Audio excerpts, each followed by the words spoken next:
యేసును బోధించిన ఆ బోధలో ఒక మాట మీకు చెప్తాను. మొదటి పత్రిక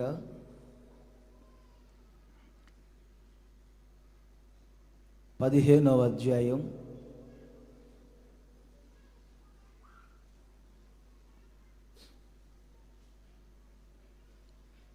1వ వాక్యము నుండి నేను చదువుతాను.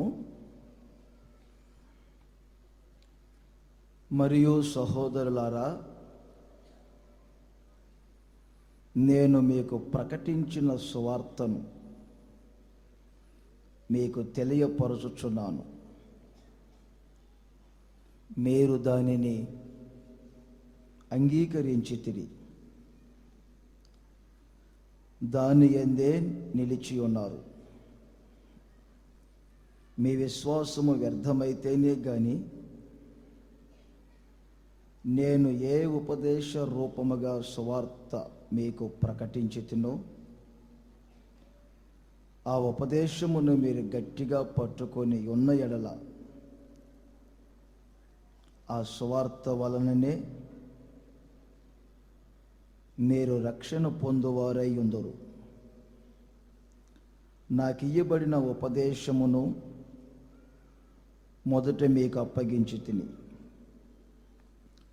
అదేమనగా లేఖనముల ప్రకారం క్రీస్తు మన పాపముల నిమిత్తం మృతి పొందెను, సమాధి చేయబడిను, లేఖనముల ప్రకారం 3వ దినమున లేపబడిను. ఈ వాక్యములో మీరు 3వ వాక్యాన్ని చూడండి.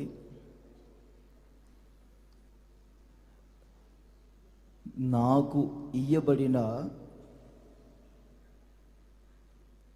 ఉపదేశము మీకు అప్పగించి తిని అంటాడు. 3 మాటలు చెప్తాను, నోట్ చేసుకోండి. కొరింథీ సంఘస్థులో ఉపదేశమును అంగీకరించారు, అది నోట్ చేయండి.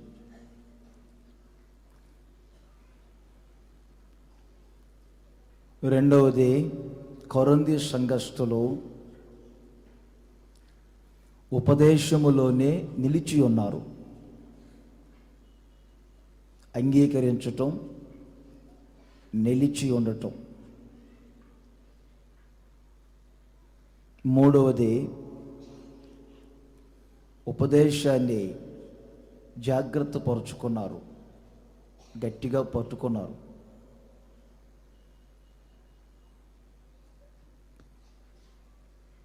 మనం రాసుకునే పాటల్లో కానీ పాడుకునే పాటల్లో కానీ మన బోధలలో ఎక్కువగా కృప అనే పదం తగిలేది. రెండవది, ఎక్కువగా ఉపదేశము అనే పదం తగిలేది. ఆది అపోస్తుల ఉపదేశమును మకుటముగా ధరించిన అని ప్రారంభించాం. ఉన్నతమైన ఉపదేశమని, ఉపదేశం అనే పదాలు ఎక్కువగా తగులుతాయి మన పాటల్లో. మన ప్రసంగాల్లో కూడా ఎక్కువగా ఉపదేశం అనేది తగులుతుంది.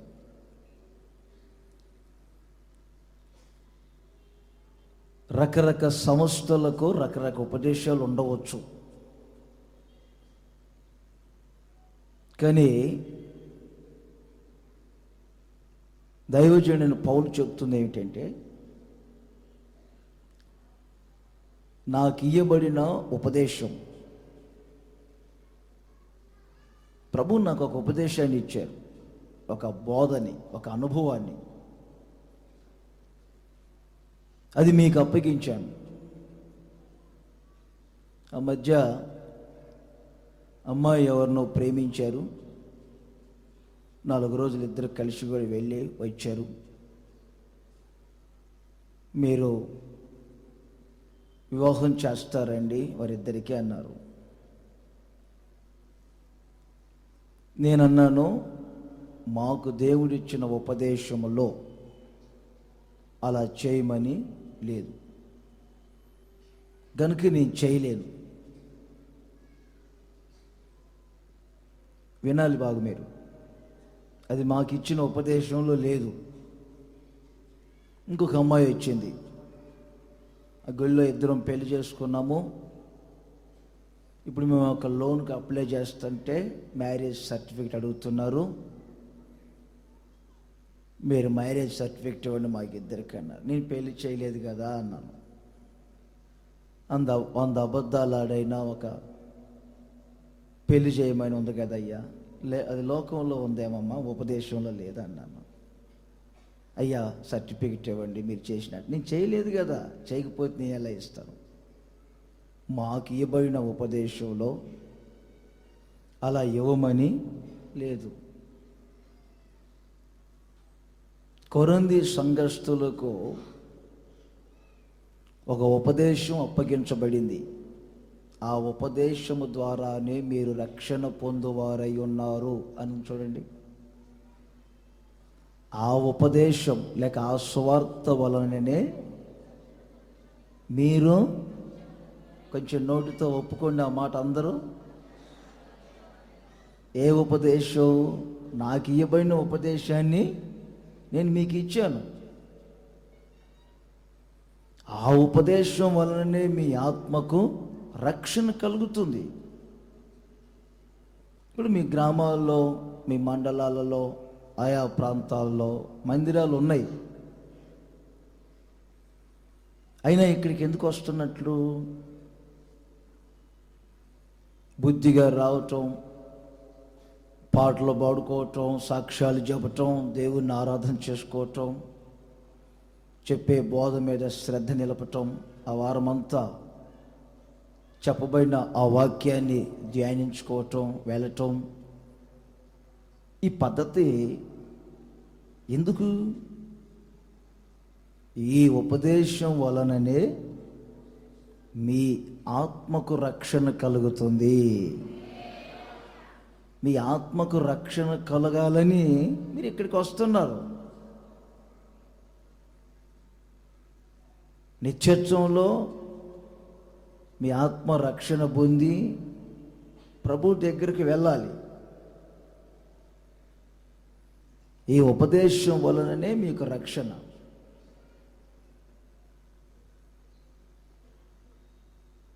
మన ఉపదేశంలో ఏమున్నాయో దాన్నే మీరు పాటించాలి. రకరకాల సంఘాల నుండి, సంస్థల నుండి ఇక్కడికి వస్తారు.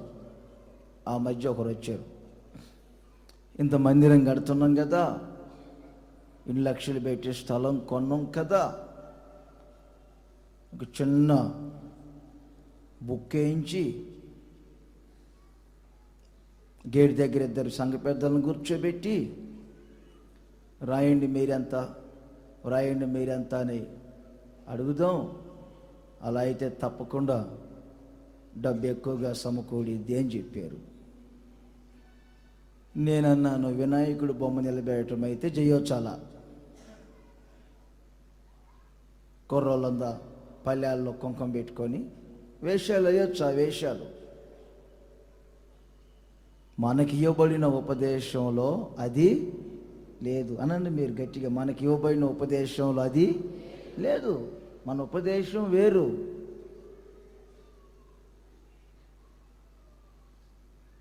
ఇద్దరు ప్రక్కనే కూర్చొని 4 రోజులు జుట్లు పట్టుకొని కొట్టుకున్నారు అనుకోండి, వారికి బల్ల ఆరాధన ఇవ్వటం మన ఉపదేశంలో చెప్పండి లేదు.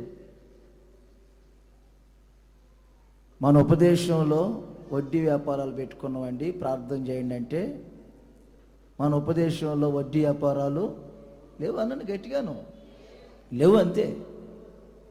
మీరు కూడా చెప్పండి, ఎందుకు మౌనంగా ఉంటారు? ఫైనాన్స్ బిజినెస్ పెట్టామండి ప్రార్థన చేయండి అంటే, మన ఉపదేశంలో అవి లేవు.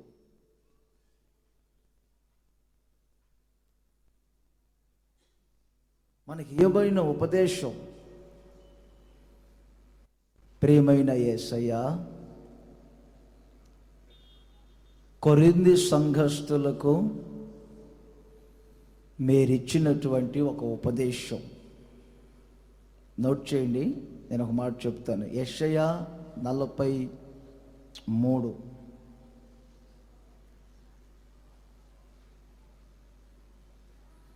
42:21.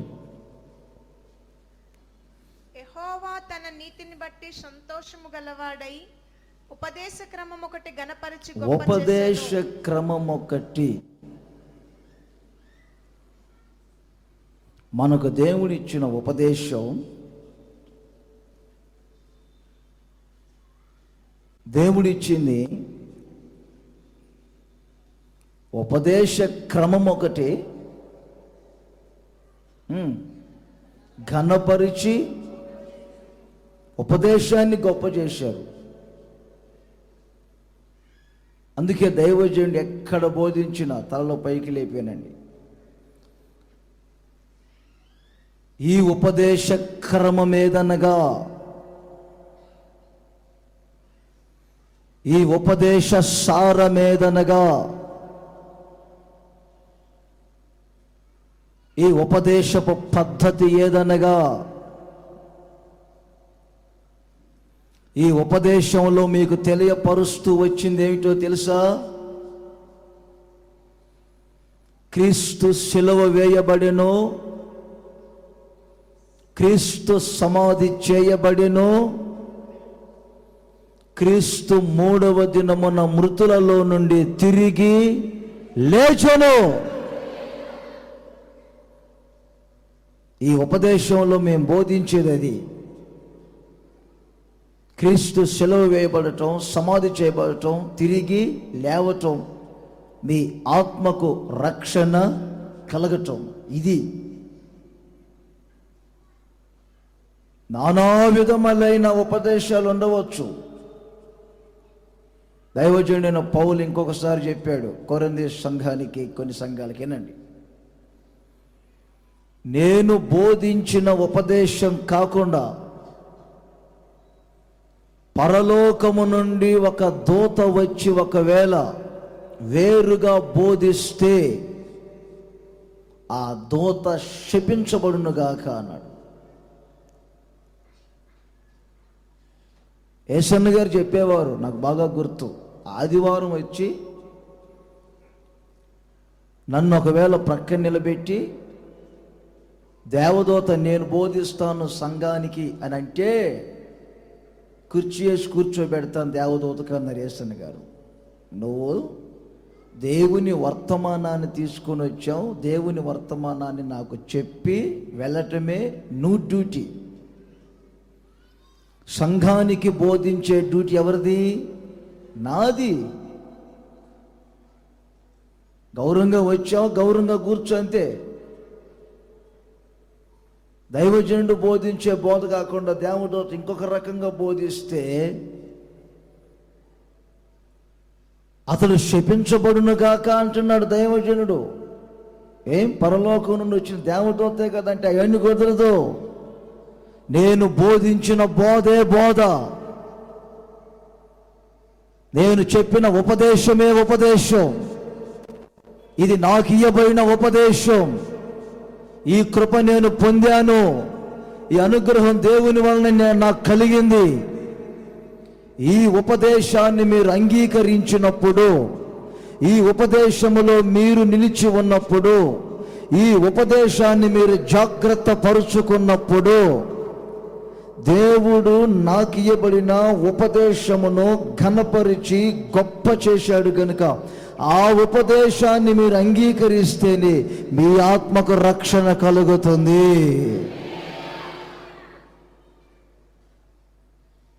ప్రియమైన యేసయ్య,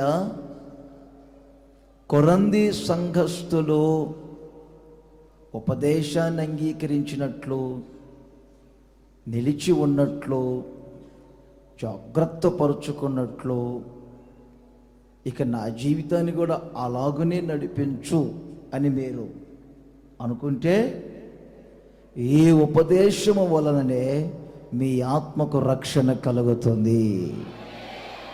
ఇంకా కొంచెం గట్టిగా ఎత్తండి. హాఫ్ లేపుతున్నారు, ఫుల్ లేపడానికి వచ్చాం. ఫుల్ ప్రొద్దున్నే ఇలా అనటం కూడా చాలా మంచిది, అసలు మీకు తెలియదు.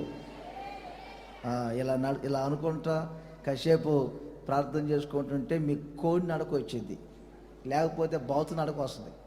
బాతు నడక అంటే ఇలా. కొంతమంది నడవటానికి కూడా పాపం ఒళ్ళు బరువు అయిపోతుంది, నడవటానికే ఒళ్ళు బరువు అవుతుంది. అందుకని నిలువు మోకాళ్ళ మీద ఉండటం చాలా అవసరం. రోజు నిలువు మోకాళ్ళ మీద ఉండండి.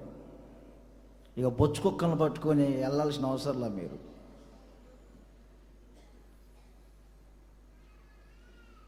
కొరింథీ సంఘస్థుల గురించి ఇంకొక మాట చెప్తాను. మొదటి పత్రికలోనే 1వ అధ్యాయం 6వ వాక్యం నోట్ చేయండి.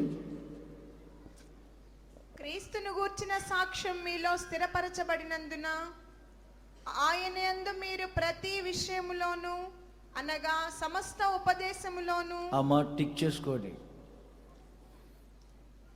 సమస్త ఉపదేశములోను సమస్త జ్ఞానములోను ఐశ్వర్యవంతులైతిరి.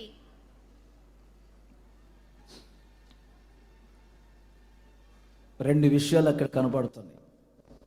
వ్యాఖ్యానం ఇదంతా పాయింట్స్ కాదు, వ్యాసం రాసినట్టు రాయబాకండి, ఇంట్రడక్షన్ అంటారు దీన్ని. కొరింథీ సంఘస్థులు సమస్త విధములైన ఉపదేశములోను, రెండవది సమస్త జ్ఞానములోను ఏమయ్యారు? ఒకప్పుడు కొరింథీ సంఘస్థులు పేదోళ్ళు,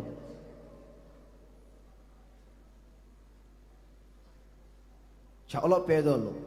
ఆ పట్టణంలో ఒక విగ్రహారాధన బాగా జరిగేది. కామదేవి అనే ఒక దేవత ఉండేది. అక్కడ బాగా విగ్రహారాధన జరిగేది. కొరింథీ సంఘస్థులు కూడా ఆరంభంలో చాలా దరిద్రంగా ఉన్నారు. దైవజనుడైన పౌలు వెళ్ళి వారికి సువార్త చెప్పారు. కొరింథీ సంఘస్థుల గురించి చాలా తన మనసులో ఉన్న మాటలు చెప్పారు. నేను మిమ్మల్ని సువార్త ద్వారా కంటిని అంటాడు. తర్వాత నేను మీకు నేర్పరి అయిన శిల్పకారుని వలె పునాది వేసి తిని అంటాడు. ఉపదేశం గురించి మాట్లాడాడు. ఇంకొక మాట అంటాడు, నేను మిమ్మల్ని నాటి తిని అన్నాడు. 4వ అధ్యాయంలో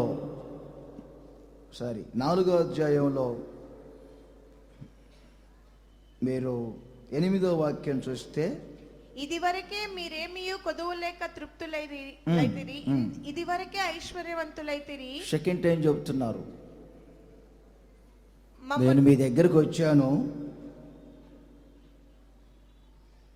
మీ దగ్గరకు వచ్చాను, సువార్త ప్రకటించాను, మీ పేదరికం తొలగిపోయింది,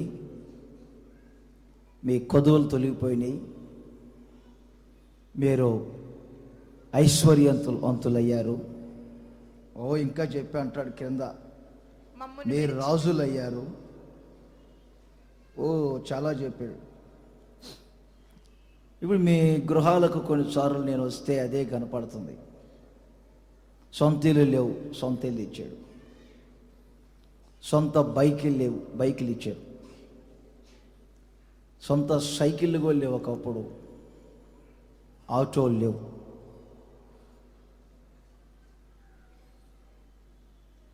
కారులు లేవు. ఇప్పుడు మిమ్మల్ని చూస్తే నాకు ఆశ్చర్యంగా ఉంది. ఈ రాజకీయాలను వెళ్ళినప్పుడు అంతా అనుకుంటాను, ఇక్కడ ఈ లైన్లో ఏమైనా సాఫ్ట్వేర్ ఇంజనీర్లు ఉన్నారా అని. ఎందుకంటే ఆ ఇల్లు అలా ఉన్నాయి, సాఫ్ట్వేర్ ఇంజనీర్లకు ఉన్నట్లున్న ఇల్లు. ఒకప్పుడు నాకు చెప్పారు, ఆ లైన్ మొత్తం గుడిసెలు, చిన్న చిన్న గుడిసెలు. ఇప్పుడు అందరూ సాఫ్ట్వేర్ ఇంజనీర్లాగా కనపడుతున్నాయి ఇల్లు చూస్తే. అలా మీ కుటుంబాల్లో దరిద్రత పోయింది, మీరు ఇప్పుడు ఐశ్వర్యవంతులయ్యారు. ఇటు శారీరకంగా ఎంత ఐశ్వర్యవంతులు అవుతున్నారో, తర్వాత ఉపదేశంలో కూడా వారు ఆ విధంగా ఐశ్వర్యవంతులు అవుతున్నారు. ఈ ఆశీర్వాదానికి ఒక ప్రబలమైన కారణం ఏమిటంటే, గుర్తుపెట్టుకోండి, 3 మాటలు నేను చెప్పాను. ఏమిటది? ఉపదేశాన్ని అంగీకరించారు. చెప్పండి అందరూ. యేసును అంగీకరించడం కాదు, సేవకుని అంగీకరించడం కాదు. ఒక సేవకుని ద్వారా ఉపదేశాన్ని, ఇప్పుడు పౌలు బోధించాడు. పౌలు కాదు మనకు ముఖ్యం, పౌలు బోధించిన ఉపదేశం మనకు ముఖ్యం. పౌలే ముఖ్యం అనుకుంటే మరి పౌలుతో మనం వెళ్ళాలి. మన మనసులో ఉంటారు, కానీ వారు మనకి ఇచ్చినటువంటి ఉపదేశం మనకు ముఖ్యం. ఉపదేశాన్ని అంగీకరించారు. చాలా ప్రాముఖ్యం అది, ఉపదేశాన్ని అంగీకరించటం అనేది. ఈ ఉపదేశమును అంగీకరించటం, ఉపదేశంలోనే నిలిచి ఉండటం, ఉపదేశాన్ని జాగ్రత్త పరుచుకోవటం, ఈ 3 విధములైన క్వాలిటీస్ ఈ కొరింథీ సంఘంలో ఉన్నాయి. కాబట్టి కొరింథీ సంఘస్థుల యొక్క స్థితి అత్యధికముగా ఆశీర్వదించబడింది. మీరును అస్థిరులు కాకుండా, కుడి ఎడమలకు తొలగిపోకుండా, ఈ హోసన్న మినిస్ట్రీస్ అధినేత యేసన్న గారి ద్వారా మనకు ఏ ఉపదేశం ఇవ్వబడిందో, మన గొంతులో శ్వాస ఉన్నంత వరకు ఆ ఉపదేశమునే మీరు అంగీకరించండి.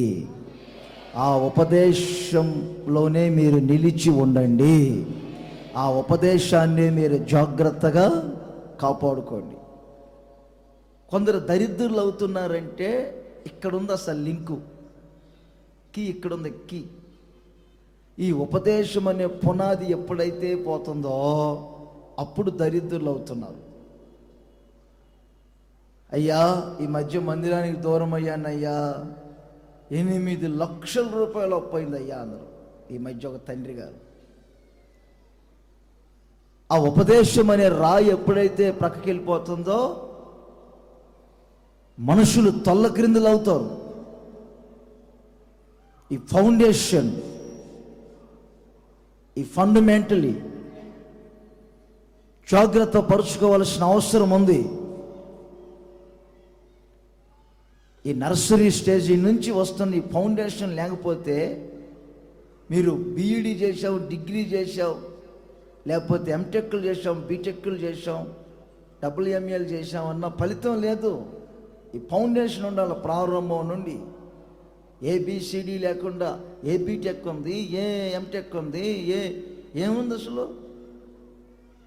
ఈ ఉపదేశంలో మీరు ఎంతకాలం నిలిచి ఉంటారో, ఎంతకాలం ఈ ఉపదేశాన్ని మీరు అంగీకరిస్తారో, ఎంతకాలం ఈ ఉపదేశాన్ని మీరు జాగ్రత్త పరుచుకుంటారో, అంతకాలం నా దేవుడు మిమ్మల్ని ఆశీర్వదిస్తూనే ఉంటారు. ఏ కొదువ లేకుండా నడిపించబడతారు, ఐశ్వర్యవంతులుగా మార్చబడతారు. మీ ఆత్మకు రక్షణ కలుగుతూనే ఉంటుంది. కారణం, ఈ ఉపదేశాన్ని దేవుడు ఘనపరిచాడు, గొప్ప చేశాడు. ఇది దేవుని నోట నుండి వచ్చే ఉపదేశం.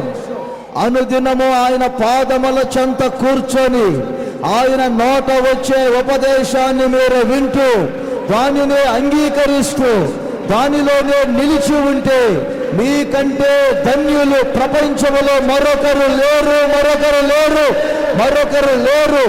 అలాంటి కొరింథీ సంఘం ఈ రోజున భూమి మీద ప్రత్యక్షంగా కనబడుతుందనే సంగతి వాస్తవం. కారణం, దేవుని ప్రేమను గురించి కొరింథీ సంఘానికే బోధించాడు. దేవుని యొక్క వరాలను గురించి కొరింథీ సంఘానికే బోధించాడు. బల్ల ఆరాధన గురించి కొరింథీ సంఘానికే బోధించాడు దైవజనుడు. ఓ దైవజనుడా పౌలా,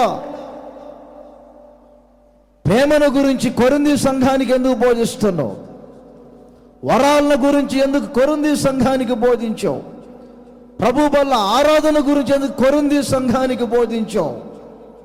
ఇంతటి బోధలు ఎందుకు ఆ సంఘానికి? ఆ సంఘం రేపు ఆత్మకు రక్షణ పొంది ప్రభుతో ఉండబోయే సంఘం. అందుకని దైవజనుడి గుండెల్లో ఉన్న మాటలన్నిటిని బోధించాడు. ఎంతమంది ఇప్పుడు ఉపదేశమును అంగీకరించాలని కోరుకుంటున్నారో చేతులు పైకి చెప్తారు. అల్లెలు చెప్పండి గట్టిగాను. ఇప్పుడు అల్లేలు అనగానే సరిపోలేదు. వినండి, ఆ మధ్య ఒక ఆమె అన్న మాట నాకు గుర్తొచ్చింది. ఈ పెళ్ళి పేరంటాలు లేని వాళ్ళు అలాగునే చెప్తారులే. మనం వాళ్ళు చెప్పినప్పుడు అల్లేలు అనాలి. ఇంటికి వెళ్ళి మనం ఈలాగునే చేయాలి. ఈలాగేంటి, అలాగేంటి, ఎలాగో అంగీకరించటం అనేది ఇక దానినే మీరు పాటించటం, అనుసరించటం. విన్నారా? లేని అనటం చాలా తేలిక. 50 సార్లు అనటం దించుతాం. ఇప్పుడు నేను ఈ ఉపదేశమును అంగీకరించటం వలన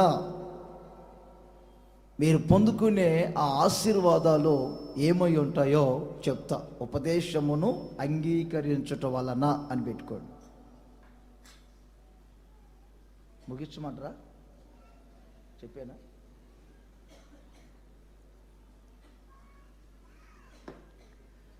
అబ్బా, ఎంత చల్లగా ఉంది నాయన.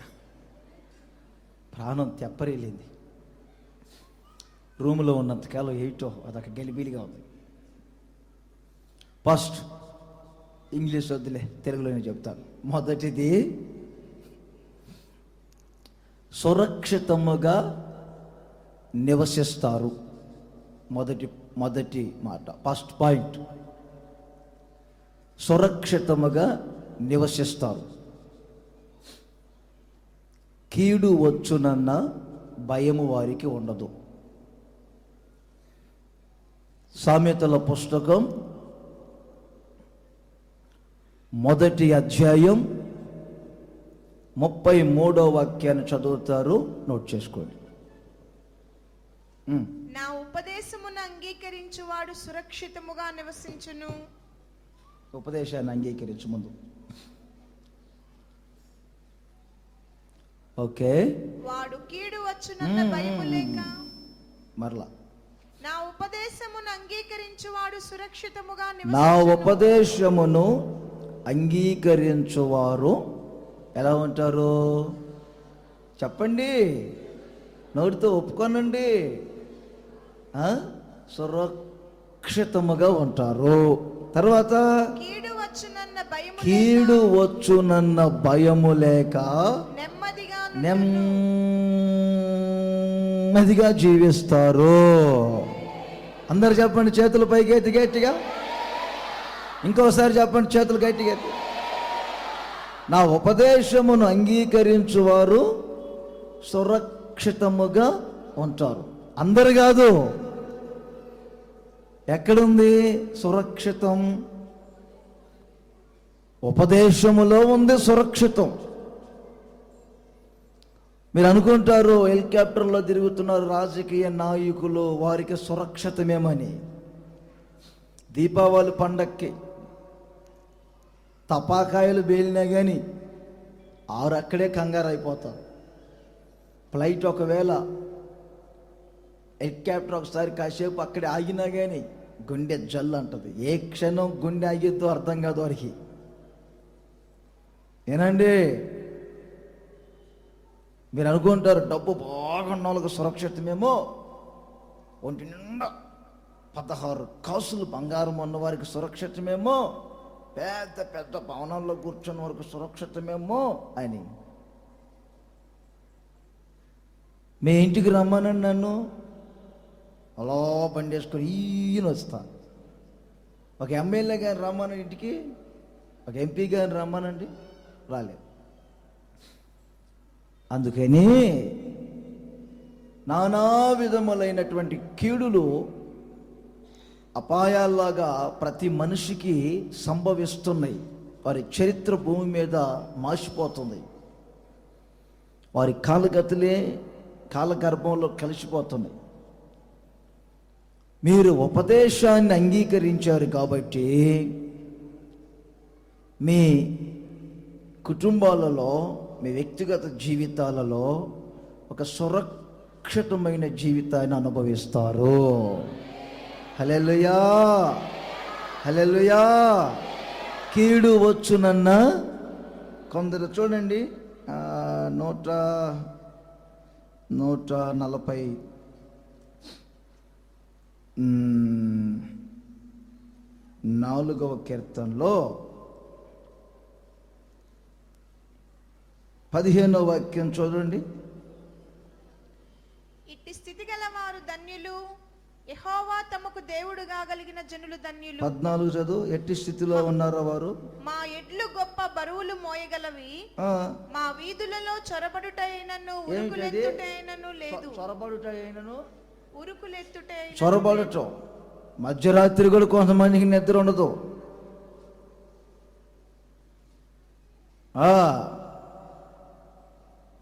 పిల్లొచ్చి గిన్నెలు కదిలించిన భయమే, కొంతమందికి ఎలుగు తిరిగిన భయమే.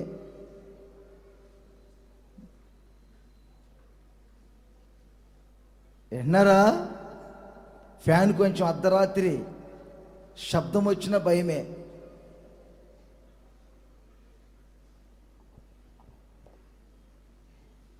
ఓవర్గా కంగారు అయిపోతారు కొంతమంది. ఈ పనికి మాలిన సినిమాలు కొందరు చూస్తున్నారు, యవనస్తులు. ఆ సినిమాల్లో జరిగాయన్నీ చూస్తున్నారు. ఇక అవసరం లేని అని. సినిమాల్లో జరిగితే ఏం జరిగి చెప్పనా? దాని అంతటా అదే ఫ్యాన్ తిరుగుతూ ఉంటుంది, స్విచ్ చేయకుండా. దాని అంతటా అదే ఫ్రిడ్జ్ డోర్ తీసుకుంటుంది. వింటున్నారా? లెట్రిన్ సీట్ ఉంది కదండి, దాని అంతటా అదే క్యాప్లు వేస్తుంటుంది సినిమాల్లో. వింటున్నారండి? అక్కడ కూర్చొని ఉంటే అదంతటా అదే కోట్ వచ్చి తగిలిస్తూ ఉంటుంది. ఈ సినిమాల్లో మ్యాజిక్లను చూస్తున్నారు.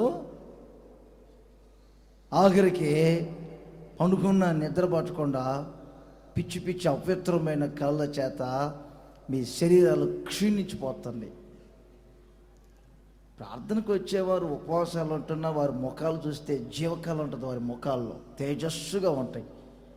3 పూటలు నమ్మకంగా ఇంత తిని శుభ్రంగా అన్ని నోట్బుక్లు పెట్టుకొని చదువుకునే వారి ముఖాలు ఎందుక క్షీణించిపోయి ఇలా ఉంటాయని చూస్తే, ఈ అపవిత్రమైనవన్నీ చూస్తూ ఉంటే ఎక్కడుంది సురక్షితం? మీ ఆత్మకు సురక్షితం లేదు, మీ ప్రాణానికి లేదు, మీ శరీరానికి లేదు.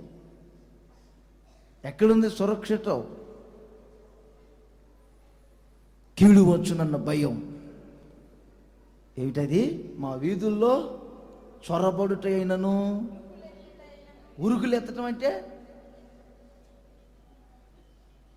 మచిలీపట్నంలో బైబిల్ క్లాసులు ముగించుకొని వస్తున్నా. ఒక అమ్మాయి కాదు, ఇద్దరిని కన్నామే, అమ్మాయి అనకూడదు, పెద్దామే, నైటీలో పరిగెళ్తుంది. బాబోయ్, ఈ మధ్యరాత్రి 1ంటికి నైటీలో పరిగెత్తుతుంది ఏమిటా అని నా గుండె దడానది. ఒకటే పరుగు. ఈ లోపల ఆ వీధిలో నుండి 3 పరిగెత్తుకుంటూ వస్తున్నారు. ఆ అమ్మాయి వెంట ఇంకొక వైపు చూస్తే ఇంకొక ముసలమ్మ, ఇద్దరు పరిగెత్తుకుంటూ వస్తున్నారు. పెద్ద ఆఫీషియల్ ఫ్యామిలీ. నేను కౌరు ఆపా.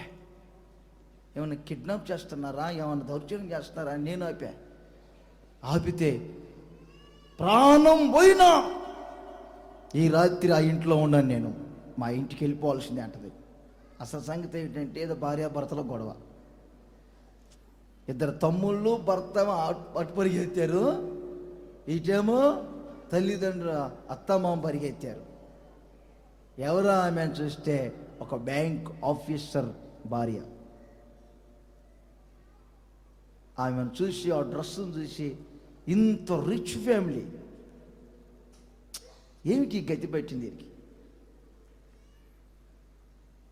మీకు తెలియదు, ఉన్న దాంట్లో సంతృప్తి పొంది చక్కని ఆత్మీయ అక్షయులతో ప్రేమను పంచుకుంటా మీ నవ్వులకు అవధలు లేకుండా, మీ ఆనందానికి అవధలు లేకుండా బ్రతుకుతున్నారు. లోకం వైపు ఒక్కసారి చూస్తే ఎక్కడ చూసినా సురక్షితం లేదు. మీరు ఉపదేశమును అంగీకరించారు గనుకనే మీకు సురక్షితమైన జీవితం లభించింది. కీడు వచ్చునన్న భయము లేకుండా జీవిస్తున్నారు. మీ వీధులలో ఉరుకులెత్తుటైనను చొరబడుట అయినను లేదు. ఇట్టి స్థితి కలిగిన మీరు ధన్యులు. ఇట్టి స్థితి కలిగిన మీరే ధన్యులు, ధన్యులు, ధన్యులు, ధన్యులు, ధన్యులు. ఒక ఊరికి ఒక ఆమె వెళ్ళారు. ఎందుకు వెళ్తున్నారో ఆమెకు తెలియలా. చాలా ఆస్తులు ఉన్నాయి, పొలాలు ఉన్నాయి. ఆ పొలాలు నేను కూడా చూసి వచ్చాను. అలాంటి ఆమె ఒక శపితమైన గ్రామానికి వెళ్ళారు. అంతా అక్కడ పాపమే, మంచంటూ ఆ ఊర్లో ఏమీ లేదు. ఎందుకు ప్రభువా నన్ను ఆ ప్రాంతాన్ని తీసుకొని వెళ్తున్నావు? నాకు ఇక్కడ అంతా సమృద్ధి ఉంది కదా అంటే, లేదు, నాకు ఒక ప్రణాళిక ఉంది, వెళ్ళు. అక్కడికి వెళ్ళారు. 4 రోజుల తర్వాత ఏదో కష్టపడి బ్రతుకుతూ ఉన్నారు. గుండెపోటు వచ్చి భర్త చనిపోయాడు. 2 పిల్లలు ఉన్నారు, యవనస్తులు. ఆ 2కి ఆ ఊరు అమ్మాయిలు చూసి పెళ్లి చేసి 4 రోజులు కాలం గడిచింది. ఏమైందో అర్థం కాని పరిస్థితి. ఆ 2 కుమారులు చనిపోయారు. యవనస్తులైన 2 ఆడపిల్లలు, చక్కని పిల్లలు. ఆ 2 ఆడపిల్లలు ఆరంభం నుండే ఈమెకు పరిచయం అయ్యారు. వివాహం కానప్పటి నుండే పరిచయం అయ్యారు. ఆ ఊరు పద్ధతులు వేరు. ఆ ఊరు నమ్ముకున్న దేవుడు యేసుక్రీస్తు కాదు, రాళ్ళను, చెట్లను, పుట్లను పూజించేవారు. ఈమె ఆ 2కి యేసు ప్రభుని గురించి చెప్పింది. యేసుక్రీస్తు యొక్క బోధ విని వాళ్ళిద్దరు కొడుకులను చేసుకోవడానికి ఆ పిల్లలు ఇష్టపడ్డారు. ఎప్పుడైతే 2 కొడుకులు చనిపోయారో అందులో ఒక అమ్మాయి, అత్తమ్మా నేను ఇంటికి వెళ్ళి మరొక పెళ్లి చేసుకొని నా సంసార జీవితాన్ని ఏదో సాగించుకుంటాను అన్నది. సరేమ్మా, నీతో పాటు ఈ అమ్మాయిని కూడా తీసుకొని వెళ్ళు, నా సంగతి వదిలేయండి, ఇంకెంతకాలం బ్రతుకుతాను, చాలు ఇంతవరకు అని యవనస్తులైన పిల్లలకు చెప్తా ఉంది. ఈ అమ్మాయి, చిన్న అమ్మాయి ఒప్పుకోలా. మా ఇల్లమ్మాయి ఆ అమ్మాయితో పాటు నీ దేవుని దగ్గరికి, నీ దేశానికి, నీ స్వజనుల దగ్గరికి, నీ తల్లిదండ్రుల దగ్గరికి వెళ్ళు. ఆ అమ్మాయితో పాటు వృద్ధాప్యంలో ఉన్నా ఇక నాతో ఉంటే నీకేం ఫలితం ఉండేటట్లేదు, వెళ్ళమ్మాయి. ఒక అమ్మాయి ఏమో అత్త ద్వారా ఉపదేశాన్ని విన్నది కానీ ఆ ఉపదేశాన్ని అంగీకరించలేదు. ఆత్మీయంగా ఆలోచన చేస్తే ఆ అత్తే ఒక దైవ సేవకుడు. ఆ 2 కోడళ్ళే విశ్వాసులు. వెళ్ళమంటే వెళ్ళరే, నీకు గతి చెప్పేది వెళ్ళంటే ఆలోచిస్తానే ఉంటుంది. ఏం నిర్ణయం నేను తీసుకోలేకపోతున్నాను, కొంచెం ఆలోచించుకోనివ్వండి నన్ను. అలా వెళ్ళమంటే అలా నాతో వచ్చిన నీకు పోషణ ఇబ్బంది, యవనస్తురాలు, నీకు నేను చేసి పెట్టలేను, నువ్వు పనికి వెళ్తే ఏమైనా అనుకుంటారు, రోజులు బాగుండలేదు, నా మాటిను, ఎంత చెప్పినా విందు. నీకు చెప్పేది వెళ్ళు. నేను వెళ్ళనత్త, వెళ్ళను, నీతో పాటే వస్తా. అప్పుడు అంటుందండి ఈ మాట, ఏమన్నా తెలుసా? నీ దేవుడే నా దేవుడు. నీ దేవుడే అంటే దాని అర్థం ఏమిటి? జీవము కలిగిన దేవుణ్ణి గూర్చి అత్త ద్వారా ఈ వ్యక్తి విన్నది. తర్వాత ఏమన్నది? నీ దేశమే నా దేశం, నీ జనులే నా జనులు, నీవు నివసించు చోటునే నేను నివసిస్తాను, ఉన్న దానిలో సంతృప్తి పొందుదో, నన్ను వెళ్ళొద్దు వెళ్ళమని బ్రతిమిలాడోదు అత్తమ్మా. నీ నోట వచ్చిన ఉపదేశాన్ని నేను విన్నాను, తుచ్చమైన అభిలాషల వైపు వెళ్ళాలని నేను కోరుకోవటం లేదు, నా యవ్వన జీవితాన్ని లోకం కొరకు పాడు చేయాలని కోరుకోవటం లేదు. యేసును గూర్చి నేను విన్నాను, ఆయన నా కొరకు రక్తము కార్చి, ఆయన నా కొరకు ప్రాణం పెట్టి, ఆయన నా కొరకు త్యాగమైన సంగతి ఇంకా నా జ్ఞాపకాలలో నిలిచి ఉన్నది. ఆ దేవుని విడిచి నేను ఎక్కడికి వెళ్ళలేను, ఈ ప్రజలను విడిచి నేను ఎక్కడికి వెళ్ళలేను. ఎక్కడికి వెళ్ళమంటా? నాకు ఎవరున్నారు? నన్ను అడగండి, నన్ను ఎక్కడికి వెళ్ళమంటారు? ఉంటే మీతో ఉండాలి, లేకపోతే యేసయ్యతో ఉండాలి. తల్లి ఉందా, తండ్రి ఉందా, అక్కలు ఉన్నారా, అన్నదమ్ములు ఉన్నారా? 20 సంవత్సరాలు ఇంట్లో నుంచి బయట అడుగు పెట్టి ఎవరున్నారు నాకు? నేను ఎక్కడికి వెళ్తాను? మీలోనే పోవాలి తుది శ్వాస. ఇక్కడి నుంచి వెళ్తే యేసయ్య దగ్గరికి వెళ్ళాలి. తప్పుడు త్రోవలు ఉండకూడదు. ఇక ఎక్కడికి వెళ్తాను? మీలాంటి విలువైన కుటుంబాలను వదిలిపెట్టి, మీ ప్రేమను, మీ ఆత్మీయతను వదిలిపెట్టి, అక్షయమైన అనుబంధాన్ని వదిలిపెట్టి ఎక్కడికి వెళ్తాను? వెళ్ళి నేను ఉండగలుగుతానా, బ్రతకగలుగుతానా? రూతు అంటుంది, నేను ఎక్కడికి వెళ్ళాలి? ఎవరున్నారు వెళ్ళమంటావు? అంతా వద్దనుకోను కదా వచ్చింది. పద వెళ్దాం, పద. ఆ ప్రాంతానికి వెళ్ళిన మరుక్షణం బోయాజు యేసయ్యకు పోల్చబడుతున్నాడు. ఆయన అంటాడు, రుతు, యెహోవా నీవు చేసిన దానికి నీకు ప్రతిఫలమిచ్చును, ఆయన రెక్కల క్రింద సురక్షితముగా ఉండుటకు నీవు వచ్చితివే. కట్టు, గట్టిగానే కట్టండి. ఆయన రెక్కల క్రింద సురక్షితముగా ఉండుటకు నువ్వు వచ్చావు రుతు. ఆయన ఉపదేశాన్ని ఎప్పుడైతే నువ్వు అంగీకరించావో నీకు ఇక కీడు వచ్చునన్న భయము లేదు. కీడు వచ్చునన్న భయము లేదు రుతు. ఉరుకులెత్తట లేదు, చొరబడుట లేదు. కారణం, నువ్వు ఉపదేశాన్ని ఎప్పుడైతే అంగీకరించావో ఆయన రెక్కల క్రింద సురక్షితముగా ఉండుటకే నీవు వచ్చావు, మరెక్కడికి నువ్వు రాలేదు. నీ బ్రతుకులో ఇక ఉరుకులు ఎత్తటం ఉండదు, పరుగులు ఎత్తటం ఉండదు. ఏమయ్యా, నీ అత్త నోట వచ్చిందే ఉపదేశం, దాన్ని నువ్వు అంగీకరించావు. ఈ చిన్న స్వభావం నీవు సురక్షితముగా నివసించేటట్లు చేసింది. ఋతు 2:12 ఈ వాక్యం ఉంటుంది.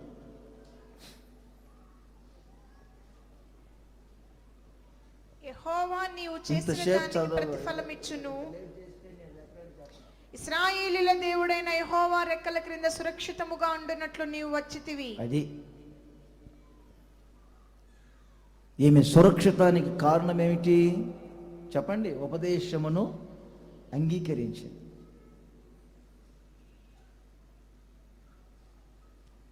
సురక్షితముగా మీరు నివసించబోతున్నారు.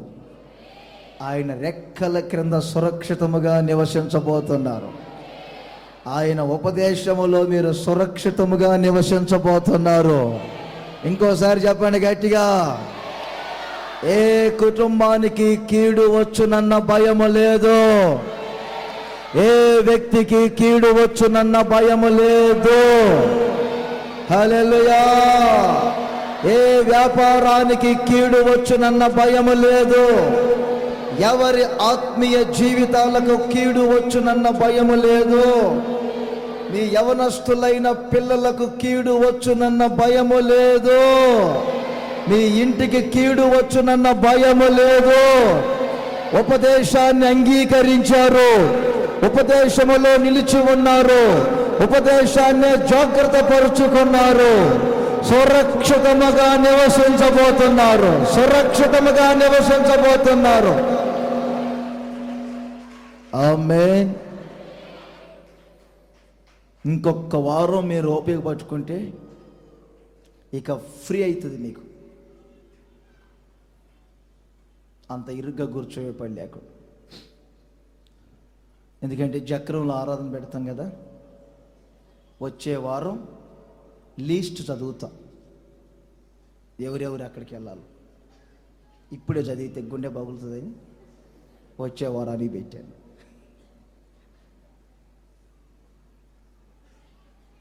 మీరే కంగారు పడబాకండి. అది పెద్ద హెడ్ క్వార్టర్ కాబోతుంది.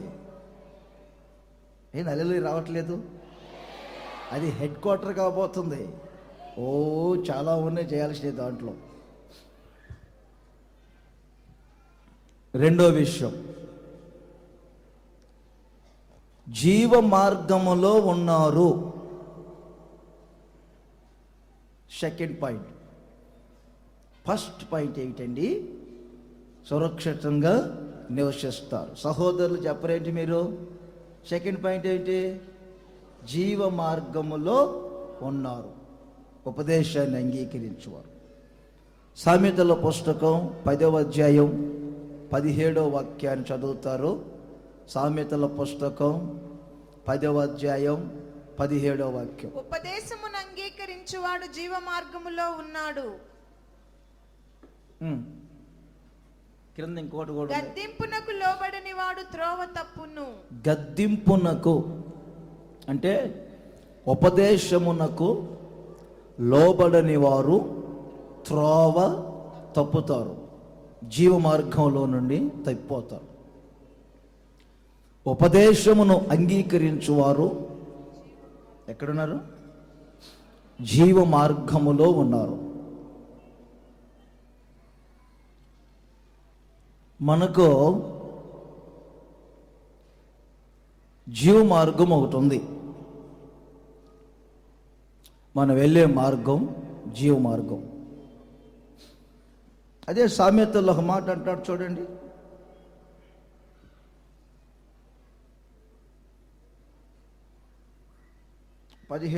పదిహేనో అధ్యాయంలో 24వ వాక్యం చూడండి. క్రిందనున్న పాతాళమును తప్పించుకొనవలెనని. అందరూ ఆ మాట నోట్ చేసుకోండి. మనం ఎవరమో ఆ సంగతిని ఇక్కడ చెప్తున్నారు. క్రిందనున్న పాతాళమును తప్పించుకొనవలెనని బుద్ధిమంతుడు పరమునకు పోవు జీవ మార్గమున నడుచుకొనును. పరమునకు పోవు జీవ మార్గములో నడుచుకొను. 3 లోకాలు ఉన్నాయి. భూలోకంలో మనం ఉన్నాం. తర్వాత క్రింద పాతాళ లోకం, పైన పరలోకం. పరలోకంలో వేరు వేరు భాగాలు ఉంటాయి, స్థలాలు. వినండి బాగా. పరలోకం తండ్రి ఇల్లు, భూలోకం ఇప్పుడు మనం ఉంటున్నాం. క్రింద పాతాలో దుర్మార్గులు, దేవుణ్ణి మరుచు ప్రజలు ఉండే స్థలం అది. అదొక సెంట్రల్ జైల్. ఆ జైల్లో ఉన్నారు ఇప్పుడు త్రాగుబోతులు, వ్యభిచారులు, నరహంతకులు. 9:17 ఉంది చూడండి కీర్తనలో.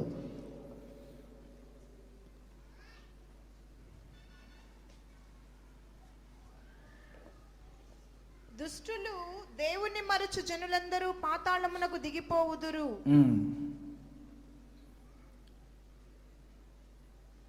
పాతాళానికి దిగిపోతున్నారు. తలలో పైకి లేపుతారా?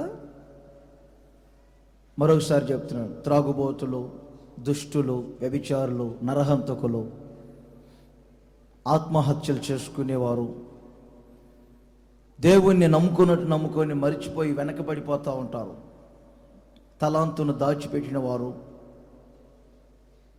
పెండ్లి వస్త్రం లేనివారు, వీరందరూ చచ్చి కింద పాతాళ లోకానికి వెళ్తున్నారు. అది ఒక సెంటర్ జైల్. పరిశుద్ధులు చనిపోయామో కిందకి వెళ్ళరు. మీరు ధనవంతుల లాజరు గురించి చాలా సార్లు విన్నారు కదా.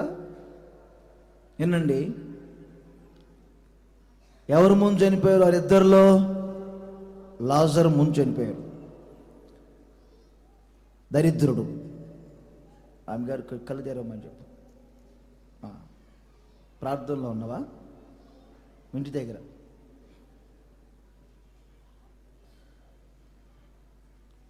ఏం అంటలే ఈ మధ్య. నేను మిమ్మల్ని ఓర్పు ఎక్కువైపోయింది నాకు ఈ మధ్య.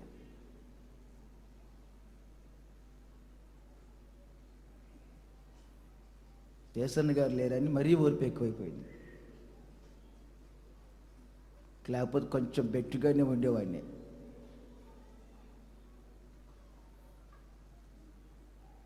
ఎక్కడ పోయింది ఇప్పుడు కరెంటు?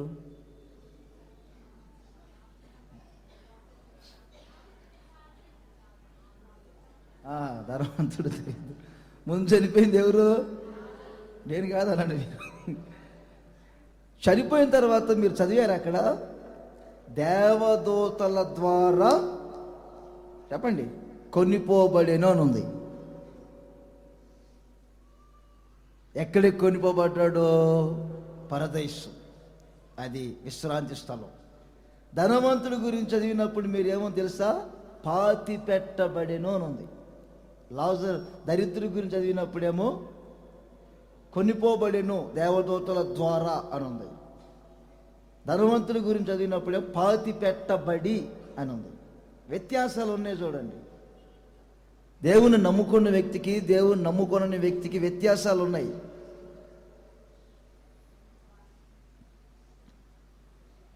పాతి పెట్టబడి, ఇక్కడేమో దేవదూతల ద్వారా కొనిపోబడిను.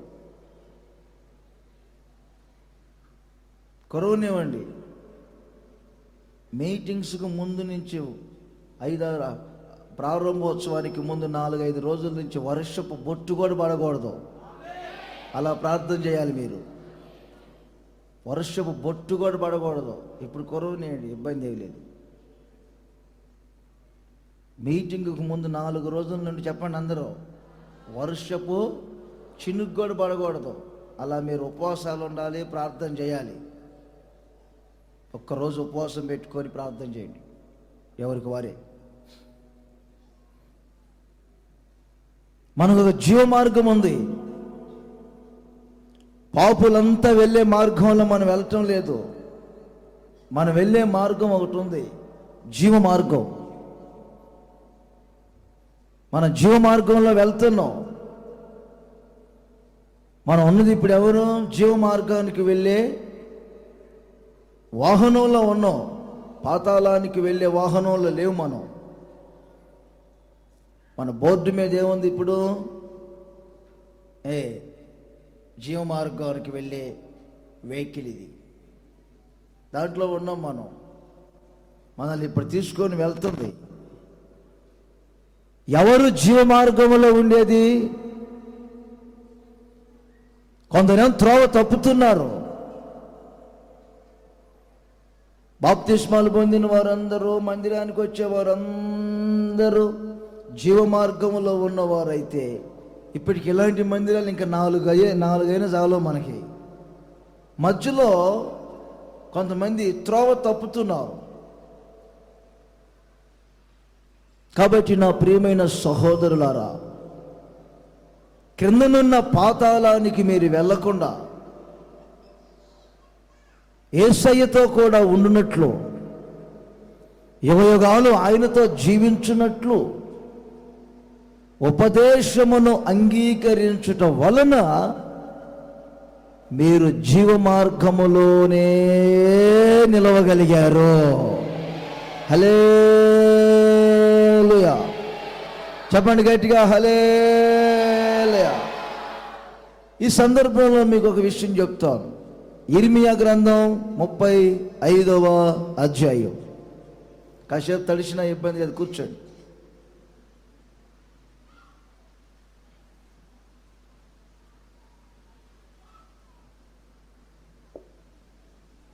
ఒకసారి ఇర్మియాను దేవుడు రేకాబీయులు అనే ఒక వంశం ఉంది, తలలో పైకి లేపి ఇటు చూడాలి. రేకాబీయులు ఆ వంశం పేరు. రేకాబు అనే ఒక వ్యక్తి ఉన్నాడు. అతని ద్వారా ఒక వంశం వచ్చింది. వారందరినీ రేకాబీలు రేకాబీలు రేకాబీలు రేకాబీలు అంటారు. ఆ రేకాబు కుమారుడు ఒక ఆయన ఉన్నాడు. అతని పేరు యెహోనాదాబు. ఆ యెహోనాదాబు తన వంశస్థులందరినీ పిలిచాడు. వచ్చారు. ఆ రేకాబీలారా వినండి అన్నాడు. ఏమిటయ్యా అని అడిగారు. లోకులందరితో పాటు మనము అపవిత్రులు కాకుండా మన బ్రతుకు దినములన్నిటిలో ఏ ఒక్కరు కూడా మన వంశస్థులు ద్రాక్ష రసాన్ని త్రాగవద్దు అన్నారు. ప్రమాణం చేయి, చెయ్యి చెయ్యి. మా మూల పితరుడైన రేకాబు కుమారుడు యెహోనాదాబు గారు చెప్పినట్లు ఆయన మాట మేము వింటున్నాం, ఆ ఉపదేశాన్ని మేము అంగీకరిస్తున్నాం. ఇక మీదట మేము ద్రాక్ష రసము త్రాగము. ప్రమాణం. రెండోది, పెద్ద పెద్ద భవనాలు కట్టుకొని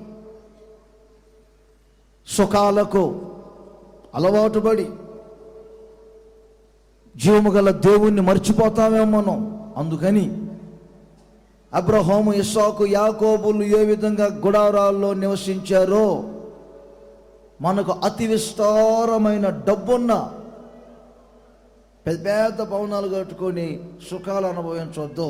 మన బ్రతుకు దినములన్నీ మనము గుడారములలోనే నివసించుదాం అన్నారు. ప్రమాణం చేయి. ఏం చూస్తున్నావు? చేయమంటే చెయ్యి అనుకోండి.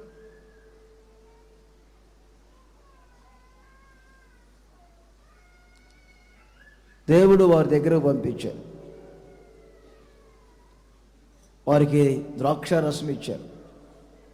మేము త్రాగము అన్నారు. గుడారాల్లో నివసించడం మాని ఇళ్లల్లో ఉండమన్నారు. మేము ఉండమన్నారు. ఎందుకు?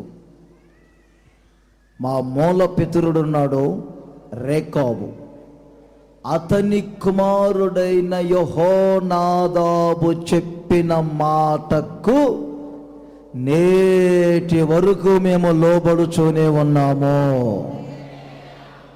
ఈ రోజు వరకు కూడా మేము, ఈ రోజు వరకు కూడా, ఈ రోజే కాదు ఏ రోజుకైనా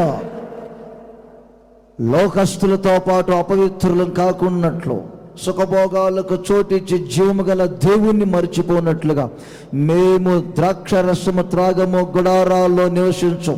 ఇర్మియాతో దేవుడు అంటాడు, ఇర్మియా, ఆ రేకాబీయుల యొక్క తీర్మానం చూడు, ఆ రేకాబీయుల యొక్క పట్టుదల చూడు. వాళ్ళ మూల పితరుడైన రేకాబు కుమారుడు యెహోనాదాబు చెప్పారంట. ఆ ప్రకారమే ఈ రోజు వరకు ఉంటున్నారు. వారిలో ఎంత త్యాగం, వారిలో ఎంత పట్టుదల. నేను అక్కడక్కడ ఇప్పుడు సభలకు వెళ్తానా, నేను వారికి బోధించే వస్తా. నాకు తెలియకుండా మా విశ్వాసులు ఎవరు వారంతటా వారి స్థలాలు కొనుక్కోరు. నాకు చెప్పి ప్రార్థన చేయించుకొని కొనుక్కుంటారు. పలానా చోట చూసామండి ప్రార్థనలో పెట్టండి అంటారు. నాకు తెలియకుండా ఎవరు కార్లు కొనరు, ఇంచుమించుగా వెహికల్స్ కొనరు.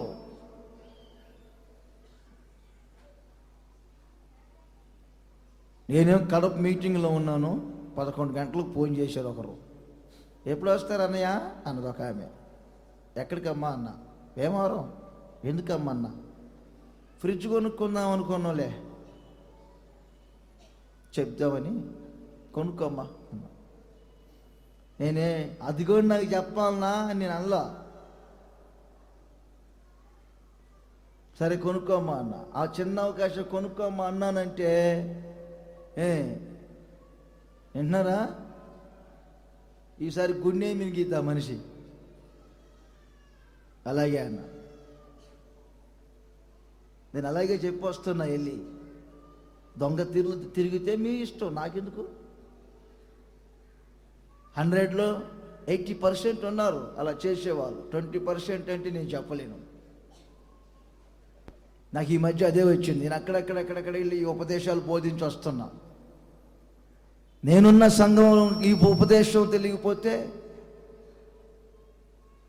నేనున్న వారిలో క్వాలిటీస్ లేకపోతే, నేనున్న సంఘంలో ఈ పద్ధతులు తెలియకపోతే, రేపటి రోజున పాస్టర్లు అందరూ వస్తారు.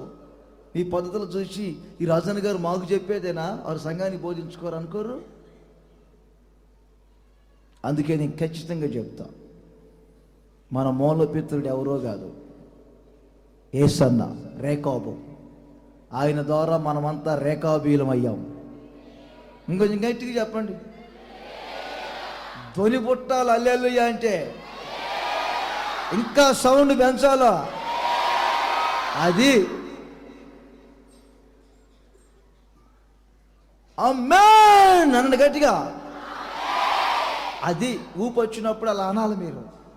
అప్పుడు ప్రసంగికుడికి ఛార్జింగ్ పెరుగుతూ ఉంటుంది. ఆమేన్. మీరు అనుకో ఇంకేం చెప్పేయాలి. అమ్మో ఇంత చెప్తున్నా మనిషి ఇంకా నీ చూపు చల్లంగా ఉండ. నిన్ను చూస్తే నాకు ప్రసంగం వచ్చినట్లేదు. నో కొందరు చూస్తే ప్రసంగం డౌన్ అయిపోయింది. మొన్న 2 గంటలు ప్రసంగం చేసి 2 ఆడపిల్లలు కూర్చున్నారు ముందు. ఎవరో కానీ పొచ్చోళ్ళు భలే ఉన్నారు. నేను ప్రతి మాట ఉద్యోగం చూద్దాం అన్న వారు అంతా కూడా నాకు ఇంకా ఉద్యోగం పెరిగింది. టైం చూస్తే 2 గంటలు చెప్పాను. అన్నాడు గట్టిగా గట్టిగా, ఇంకొంచెం నైసీగా అన్నాడు గట్టిగా. ఓకే ఇంక చాలు. ఈ ఊపు 7వ తేదీ వరకు సరిపోయింది మనకి. మన మూలపిత్రుడు ఎవరు? యేసన్న. మనం అంతెవరు? ఇప్పుడు రేకాబీలు, రేకాబు కుమారులు. మేమంతా సేవకులు, యెహోనాదాబులు.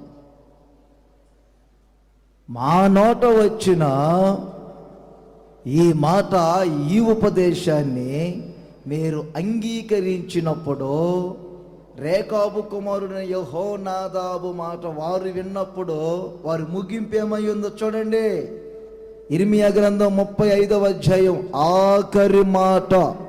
సైన్యములకు అధిపతియగు యెహోవా సెలవిచ్చినదేమనగా, నా సన్నిధిలో నిలుచుటకు రేకాబు కుమారుడైన యెహోనాదాబునకు సంతతి వాడు ఎన్నడూ ఉండక మానడు. ఎక్కడుంటారు వాళ్ళంతా? అందరు చెప్పండి. యెహోవా సన్నిధిని. చెప్పండి, మరలా చెప్పండి ఆ మాట. చదువు మరొకసారి చదువు. నా సన్నిధిలో నిలుచుటకు. ఎక్కడుంటారు వాళ్ళంతా? నా సన్నిధిలో ఉంటారు. వారు జీవములో ప్రవేశిస్తారు. బాగా వినాలి. వారు జీవములో ప్రవేశిస్తారు. ఎందుకు? 8వ వాక్యం చదవండి. 8వ వాక్యం 35:8. మా పితరుడైన రేకాబు కుమారుడగు యెహోనాదాబు వారు చెప్పే ఆ పట్టు చూడండి. మాకు ఆజ్ఞాపించిన సమస్త విషయం మా పితరుడైన రేకాబు కుమారుడైన యెహోనాదాబు చెప్పినట్లు, మాకు ఆజ్ఞాపించినట్లు సమస్త విషయములలో అతని మాటను బట్టి మేము గాని మా భార్యలు గాని మా కుమారులు గాని మా కుమార్తెలు గాని హల్లెలూయా చెప్పండి గట్టిగాను. హల్లెలూయా.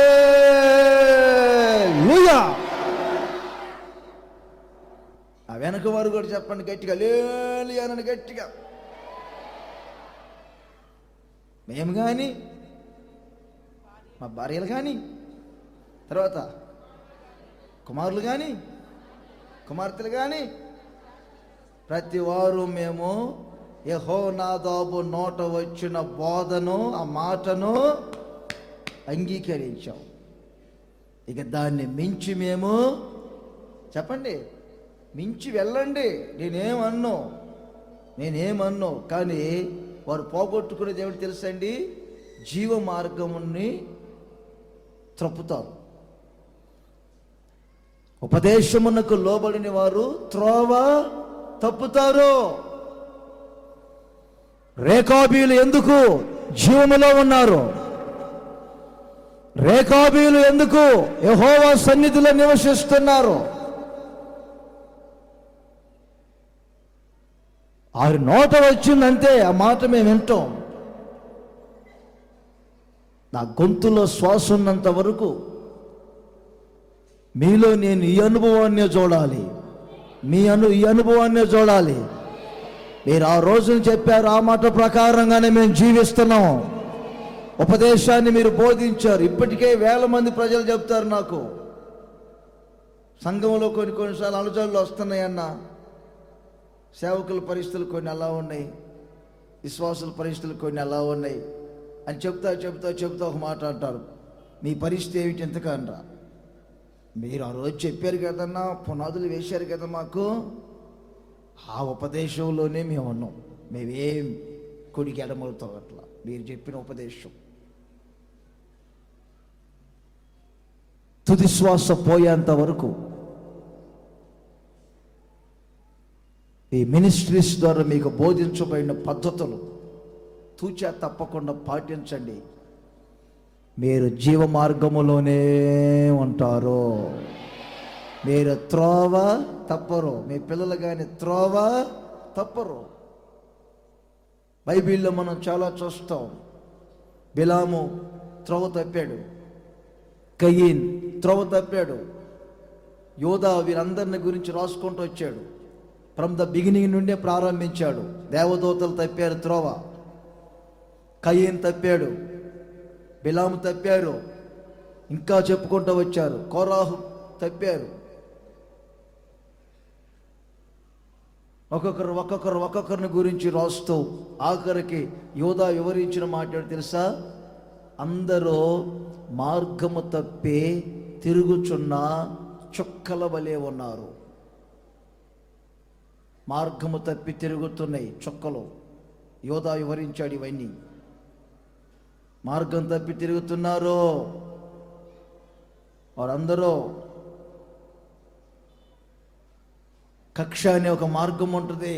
ఆ మార్గంలోనే నక్షత్రాలు వెళ్ళినప్పుడు ఒకదానికి ఢీకొని ప్రమాదాలు ఉండవు. త్రోవ తప్పిందా నక్షత్రం కక్ష అనే మార్గంలో, ఈ గ్రహం ఇంకొక దానికి పోతే వెళ్ళింది, ఆ గ్రహం కొట్టుకూడదు, నక్షత్రాలు రాలిపోతాయి. నియమించబడిన ఒక కక్ష అనే మార్గంలోనే తిరగాలవి. దేవుడు మీకు నియమించిన ఉపదేశమును మీరు అంగీకరించినంత కాలం మిమ్మల్ని దేవుడు జీవ మార్గములోనే ఉంచుతారు. మరొక మాట, ఈ ఒక్క మాట చెప్పి ముగించాలి అని అనుకుంటున్నాను. జ్ఞానుల సహవాసం దొరుకును. మూడవది సామెతల పుస్తకం 15వ అధ్యాయం 31వ వాక్యం. ఉపదేశమును అంగీకరించువానికి జ్ఞానుల నేను సహవాసము చదివించే లభించును. ప్రతి చోట అంగీకరించువాడు అనే పదం చూడండి. అంగీకరించువారు ఏంటది? ఇది ఉపదేశమును అంగీకరించుట, అది ప్రసంగం. ఏదో ట్రైబాకండి. ఉపదేశం ఉపదేశం ఉపదేశం చాలా రెఫరెన్సులు దొరుకుతాయి మీకు. ఉపదేశమును అంగీకరించుట చదువు.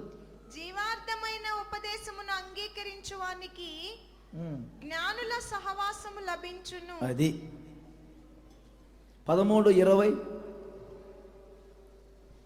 జ్ఞానుల సహవాసము చేయువాడు జ్ఞానము గలవాడగును. జ్ఞానుల సహవాసం మీకు దొరికితే మీరు జ్ఞానవంతులు అవుతారు. తర్వాత మూర్ఖుల సహవాసము చేయువాడు చెడిపోవును. మూర్ఖుల సహవాసం ఉంది.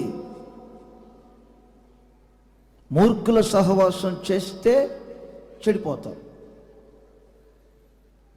ఒకసారి ఆలోచించండి. సహవాసపు విలువ తెలియాలి. సహవాసాలు ఎలా ఉన్నాయో అవి గమనించాలి. నేను వేరుగా చెప్పట్లేదు, ఎవరినో విమర్శించాలని, ఎవరినో కించపరచాలని చెప్పట్లేదు. యవనస్తులని 2 ఆడపిల్లల మందిరానికి వెళ్తున్నారు, ఇక్కడే ఈ బేతనీపేట వైపు. 4 రోజుల తర్వాత ఏం జరిగింది తెలుసా? ఆ 2 అమ్మాయిల్లో ఒక అమ్మాయిని పెళ్లి చేసుకుంటానని పాస్టర్ గారు అడిగాడు.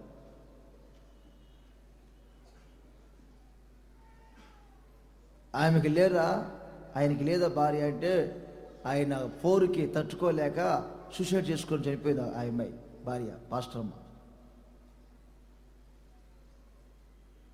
మన మందిరానికి వస్తా వస్తా వస్తా అని ఒక అమ్మాయి దొంగ తిరుగులు తిరిగింది. ఒక అమ్మాయి ఈ గునిపూడి ఏరియాలో 4 సార్లు చెప్పా, నేను మంచి సింగర్ని, నన్ను ఆల్లీలు పిలుస్తున్నారండి, వరాన్ని వాడుకోవచ్చు గద్దండి, తప్పేముందండి అన్నది. వద్దు, నీకు స్వరం ఉంటే, నేను ఒక మాట చెప్పాను నా నోటితో, నీకు స్వరం ఉంటే నువ్వు ప్రార్థన చేయి, నేను ప్రార్థన చేస్తా, దేవుడు మినిస్ట్రీస్లోనే పాడిస్తాను నీ చేత అన్నాను. అక్కడెవరు పిలుస్తున్నారు, ఇక్కడెవరు పిలుస్తున్నారని తిరిగింది. ఇక నా నోటితో అనకూడదు. ఇప్పుడు అక్కడే సెటిల్ అయిపోయింది. వింటారు, ఇంకా మీరు రాలా, వస్తాయి 2-3 రోజులు. ఈ న్యూస్ ఇంకా రాలా కదా మీ దగ్గరికి, వస్తాయి. అందుకే ముందే అడ్వాన్స్గా చెప్తున్నా, మీరేం కంగారు పడొద్దని. సహవాసాలు చాలా జాగ్రత్తగా ఉండాలి. ఎవరితో సహవాసం చేస్తున్నామో ఆలోచించాలి. ఓ ఫోన్ కొనిపెట్టవచ్చు, అంత మాత్రంలో సహవాసం పెంచుకుంటారా?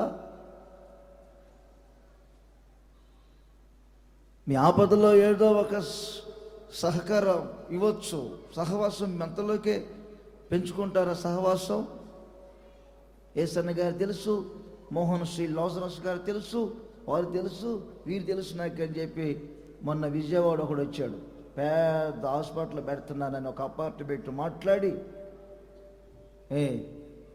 ఏసీలు 50 తీసుకున్నాడు, బిల్లులు వస్తున్నాయి, చెక్ రాసిస్తున్నాను, అందరికి చెక్కులు రాసి ఇచ్చాడు. 50 లక్షలకు ఏసీలు తీసుకున్నాడు, ఫర్నిచర్ షాపులో 2 లక్షలు తీసుకున్నాడు, మొత్తం ₹1,00,00,000 విజయవాడలో అప్పు చేసి అపార్ట్మెంట్లో అన్నీ సెట్ చేసి ఆడు మాటలని క్రిస్టియన్ అని, వారు తెలుసు వీరు తెలుసు అని చెప్తే ఆఖరికి ఇదంతా ఇచ్చారు, రాత్రికి వెళ్ళిపోయాడు. లేడు, ₹1,00,00,000 వేసుకొని వెళ్ళిపోయాడు. వాడు భార్యను పంపించడానికి అవన్నీ అవసరం, అన్నీ సమకూర్చాడు, హాస్పిటల్ పెడుతున్నానని ఫోటోలు తీసుకున్నాడు, జంప్ అయిపోయాడు. కొంచెం సహవాసం చేసేటప్పుడు ఆలోచించాలి. విశ్వాసులతో కూడా సహవాసం చేస్తున్నప్పుడు ఎంతవరకు చేయాలో అంతవరకు చేయాలి. దాని గుణమెరగక ఆ వెర్రి ద్రాక్ష తీగని తెచ్చుకొని మీరు కలుపుకున్నారా, మీ జీవితం అంతా చేదైపోయింది. బిజినెస్లు చేసేటప్పుడైనా ఎవరితో కలిసి బిజినెస్ చేయాలో ఆలోచించండి. మీరు షూరిటీ పెడుతున్నారు కొందరు, వారికి వీరికి నగదు లేకుండా. షూరిటీ అని బ్యాంకు ఉద్యోగం వస్తుంది, లేదా డాక్టర్ కొంటున్నారు, పొలాలు కొంటున్నారు, షూరిటీ అడిగారని చెప్పి షూరిటీ సంతకాలు పెట్టారు కొంతమంది. డబ్బు ఇప్పుడు మీరు కడుతున్నారు. ఎన్నో కుటుంబాలు నాకు తెలుసు. మీ కష్టార్జితం పాడు కాకూడదు, మీ వ్యాపారాలు దెబ్బ తినకూడదు, మీ పిల్లలు సంపూర్ణ సౌఖ్యంగా ఉండాలి.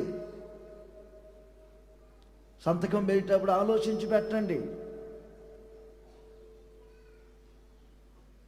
ఎవరికి షూరిటీ పెట్టాలో ఆలోచించండి. ఎవరితో స్నేహం పెంచుకోవాలో కొంచెం ఆలోచించండి. మీకు జ్ఞానుల సహవాసం దొరకాలి. ఆ జ్ఞానులు ఎవరో కాదు, దేవుడు మీకు ఇచ్చిన దైవ సేవకులే జ్ఞానులు. ఆ సహవాసం మీకు దొరకాలంటే ఉపదేశమును మీరు అంగీకరించాలి.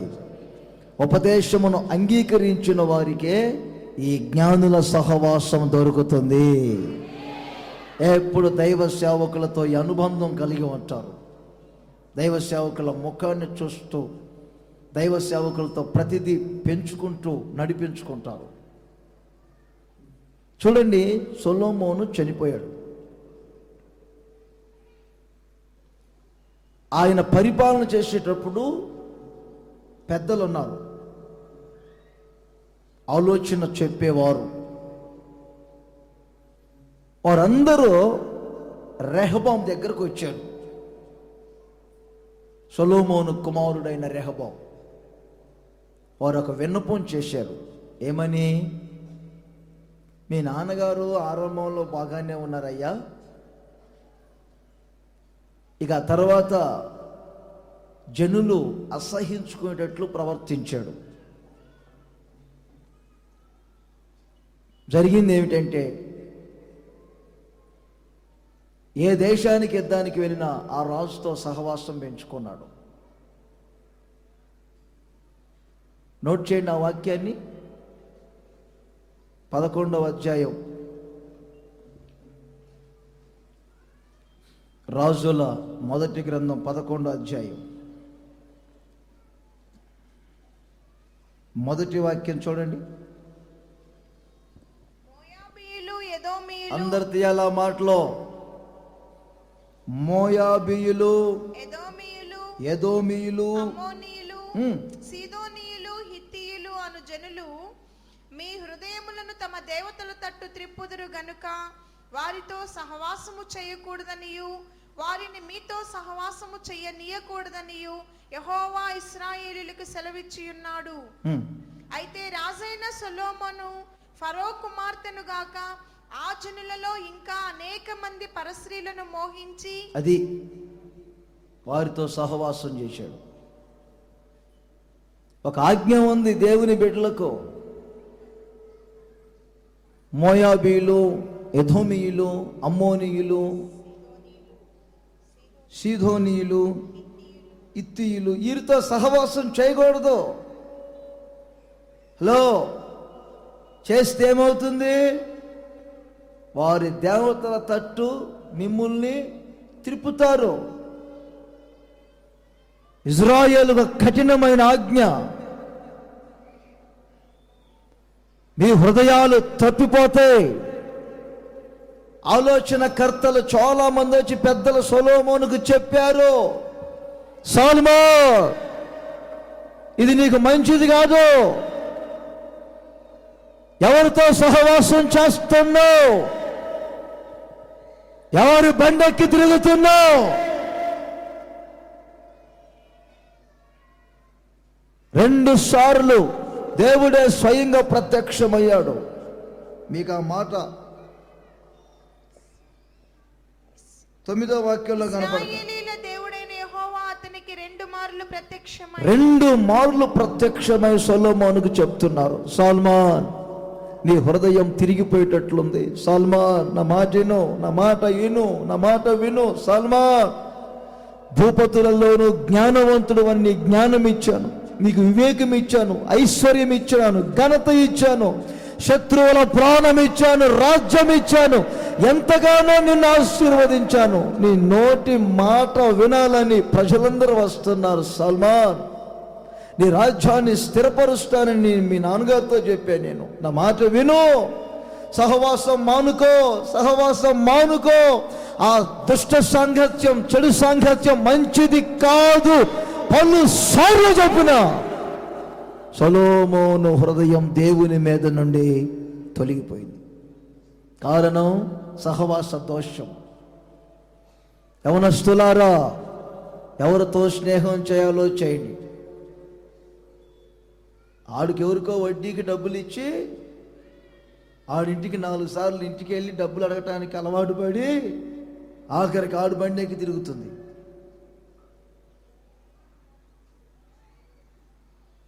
వడ్డీ ఏమైపోయిందో డబ్బు ఏమైపోయిందో తెలియదు, ఇద్దరికి కలిసింది ఇప్పుడు సహవాసం. ఆడు బండికి తిరుగుతుంది. మన ఉపదేశంలో ఇవన్నీ లేవు. భయంకరమైన గొడవలు ఇంట్లో. అలాంటి వారు వస్తున్న మంది విశ్వాసాలను చెప్పుకోవటానికి సిగ్గు. మనస్సును మార్చుకొని సహవాసాలు మానుకోవటం మంచిది. జ్ఞానుల సహవాసం మీకు కావాలి. పెద్దలు అంటారు కొడుకు దగ్గరికి వచ్చి, బాబు మీ నాన్నగారు ఇలా చేశారా, నీవైనా పెద్దలుగా మాతో మా మాట వచ్చే మాటల సలహాలు విని బాబు, నీ రాజ్యం స్థిరపడింది, సదాకాలం నువ్వు రాజుగా ఉంటావు, నా మాటినయ్యా.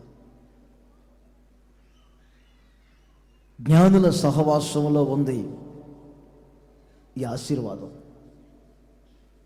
మీరు చేయవలసింది ఎవరితో సహవాసం? మూర్ఖులతోనా? అహజ్యా ఉన్నాడు, ఎవరితో చేశాడు? దుర్మార్గంగా ప్రవర్తించిన ఇజ్రాయేలు రాజు దుర్మార్గంగా ప్రవర్తించిన అహజ్యాతో స్నేహం చేశాడు. వ్యాపారం బ్రద్దలైపోయింది. అందుకే దైవజనుడు పౌలు చెప్తాడు, యోహాన్ చెప్తాడు, ఏమని తెలుసా? మన సహవాసం అయితే ఎవరితో?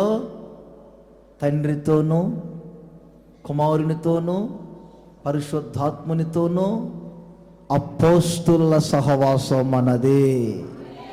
కొత్త నిబంధన సంఘం అపోస్తుల సహవాసములో ఎడతెగక ఉండాలి. అందరు చెప్పండి గట్టిగా. కొత్త నిబంధన సంఘం ఒకటి తండ్రితో కుమారునితో పరిశుద్ధాత్మతో, 4వది అపోస్తుల సహవాసం. ఈ సహవాసపు విలువ చాలా ప్రాముఖ్యమైంది. నేను ఒకటి చెప్తున్నా వినండి. సహవాసపు విలువ నాకు తెలుసు కాబట్టి దేవుడు నన్ను ఆశీర్వదిస్తున్నాడు. కొంతమంది సేవకులకు సహవాస విలువ తెలియట్లా. అందుకే దారం దిగిన గాలిపటాలాగా తిరుగుతున్నారు. స్వేచ్ఛకు అలవాటు పడ్డారు. స్వేచ్ఛకు అలవాటు పడిన వాడు సహవాసంలో ఉండలేడు. తుచ్చమైన అభిలాషలకు అలవాటు పడిన వారు సహవాసంలో ఉండలేరు.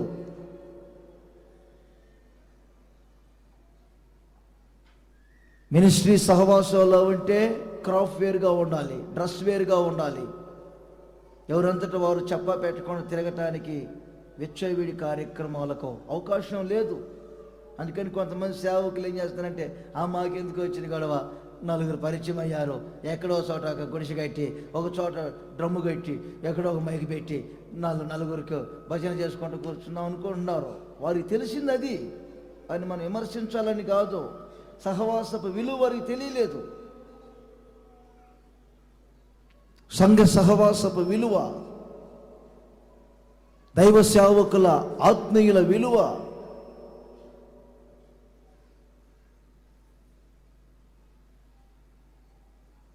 నా గొంతులో శ్వాస ఉన్నంత వరకు నేను ప్రపంచంలో ఒక వ్యక్తిని గురిపెట్టుకున్నాను, దైవజనులు లేసన్ గారు. వారు లేకపోయినా వారు చూపిన మాదిరిలోనే వెళ్తాను, వారు చెప్పిన మాటలనే జ్ఞాపకాలుగా పెట్టుకుంటాను, వారినే నేను ఆదర్శనీయంగా తీసుకుంటాను. సహవాసం ఇది కోల్పోతే ఏమి లేదు. మీరు ఎక్కువగా సంఘం కొరకు ప్రార్థన చేయాలి, ఎక్కువగా సంస్థ కొరకు కూడా మీరు ఎక్కువగా ప్రార్థన చేయాలి. సంస్థలో ఉన్న సేవకులందరికీ ఇలాంటి సహవాసం ఉండాలని ప్రార్థన చేయాలి. మీరు ఈ సహవాసం నుండి సాతాను ఎవరిని వేరు చేయకూడదు, అది సేవకులైనా విశ్వాసులైనా. చాలా భారంగా ఈ మనసులో పెట్టుకొని మీరు ప్రార్థన చేయాలి. ఉపదేశాన్ని అంగీకరించిన వారు ఈ జ్ఞానుల సహవాసంలో స్థిరపడతారు. ఈ సహవాసములో ఉన్నవారు ఈ సహవాసం విలువను, ఈ సహవాసం యొక్క ప్రతిష్టతను, ఈ సహవాసం యొక్క ఆత్మీయ బలాన్ని మీరు అనుభవిస్తారు. ఇందాక మీరు ఒక పాట పాడుకున్నారు కదా, ఏంటది? లోక మర్యాదలు మమకారాలన్నీ గతించిపోతాయి, ఆత్మీయులతో చెప్పండి అక్షయమైన అనుబంధాన్ని దేవుడు మనకిచ్చారు. ఇది ఆత్మీయులతో దేవుడు మీకు ఇచ్చిన అనుబంధం, ఇది అక్షయమైన అనుబంధం.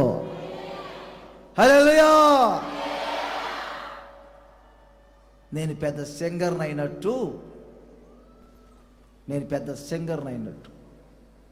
మొన్న రాయలసీమకి వెళ్ళి కర్నూలులో ప్రసంగం ముగించా. లెబానోను విడిచి నాతో కూడా రమ్మనే ప్రసంగం చేసి ముగించి ప్రార్థన చేసుకుందాం, కళ్ళు మూయిన అన్న. ఎవరు కళ్ళు మూయట్లా? ఏంటి కళ్ళు మూయరంటే అందరూ పాట పాట అన్నారు. నేను అన్నాను, పాట అని వేస్తారని అడగవచ్చు మీరు. మా సిస్టర్లను అడిగినా బ్రదర్లను అడిగినా పాడతారు, నన్ను అడుగుతారేంటి పాట పాట అని? నేనేమైనా సింగర్నా? అన్నా పాట పాట అను. సరేలే, ఇంతగా అడుగుతున్నారు కదా, మీరంతా సపోర్ట్ చేస్తారు కాబట్టి పాడదాము, ఏ పాట పాడుకుందామన్నా. వినండి బాగా, ఆ ప్రాంతం ప్రజలు చూడండి, ఏ పాట పాడుకుందామన్నా వెంటనే వారు అన్నారు, మన బంధం. ఏంటి మన బంధం అంట? ఏ పాట పాడాలంట? మన బంధము అనుబంధం అంటున్నారు. అంటే ఆ సహవాసపు బంధం వారి గుండెల్లో ముద్రగా మారిపోయింది. ఇది నోటితో వర్ణించలేను నేను. మన బంధం విడదీయగలరో మన బంధాన్ని అంటారు సరిసరికి. నేను కొందరికి కిసుగ్గా ఉండి, మో నీకేం పని లేదా, పెడివా, నాకు పని ఉంది, మందిరం పని చేస్తున్నా, పెడా ఊరికి చేస్తా అంట. ఆ రాయలసీమ వారితో గట్టిగా అంట. అలా అంటేనే వారికి తృప్తి. పక్కన ఇంకొక ఆమె అండి, ఇంకొక ఆమెతో ఏమంటుంది, కోపంగా ఉన్నట్టుంది, పెట్టు పెట్టు, ఇంకోసారి చేద్దాం, పెట్టు పెట్టు అంటారు. మరలా 2 సార్లు కొంచెం బాగున్నప్పుడా, చెప్పండి అమ్మా, చెప్పండి అంట. అప్పుడు ఏమంటారు తెలుసా? మీరు త్రోసివేసినా మేమేమో త్రోసివేయబడము, మీరు దూరం చేసుకున్నా మేము దూరం కాము అంటారు. ఆ మాటలేనండి ఈ ప్రసంగాలు పుట్టేది.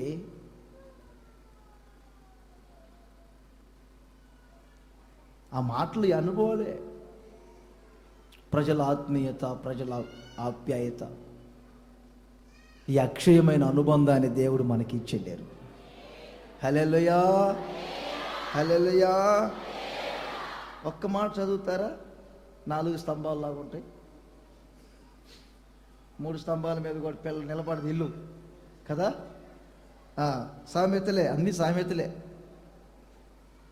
ప్రసంగి తర్వాత సామెతలు. 28:7 ఎవరించను చదివి ముగిస్తాను. అంగీకరించు కుమారుడు బుద్ధి గలవాడు.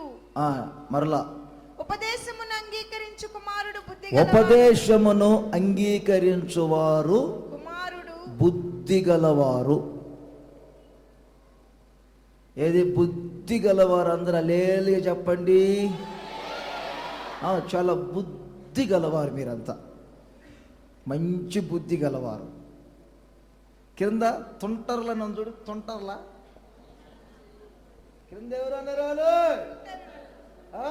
తుంటరుల సహవాసము చేయవాడు. అబ్బో, అక్కడ ఉన్నాడు తుంటరోడు. తుంటరోళ్ళు తగులుతారు ఈరోజు రేపు, జాగ్రత్తగా ఉండండి. స్టీల్ ప్లేట్లో కుంకుమ పెట్టి తిరుగుతూ ఉంటారు. వాడు ఎందుకు ఎగ్గరం పెట్టాడు నాకు తెలుసు, అది పూజకు వచ్చిద్దా లేదా అని చూస్తాడు వాడు అక్కడ కూర్చొని. వాడి మనసులో ఒక అమ్మాయి ఉంటుంది, ఆ పిల్ల పూజకు వచ్చిందా లేదా అని చూస్తుంటాడు. ఈ కథలన్నీ 92లోనే తెలుసుకున్నా నేను. ఇప్పుడేం కొత్త కాదు ఇవి.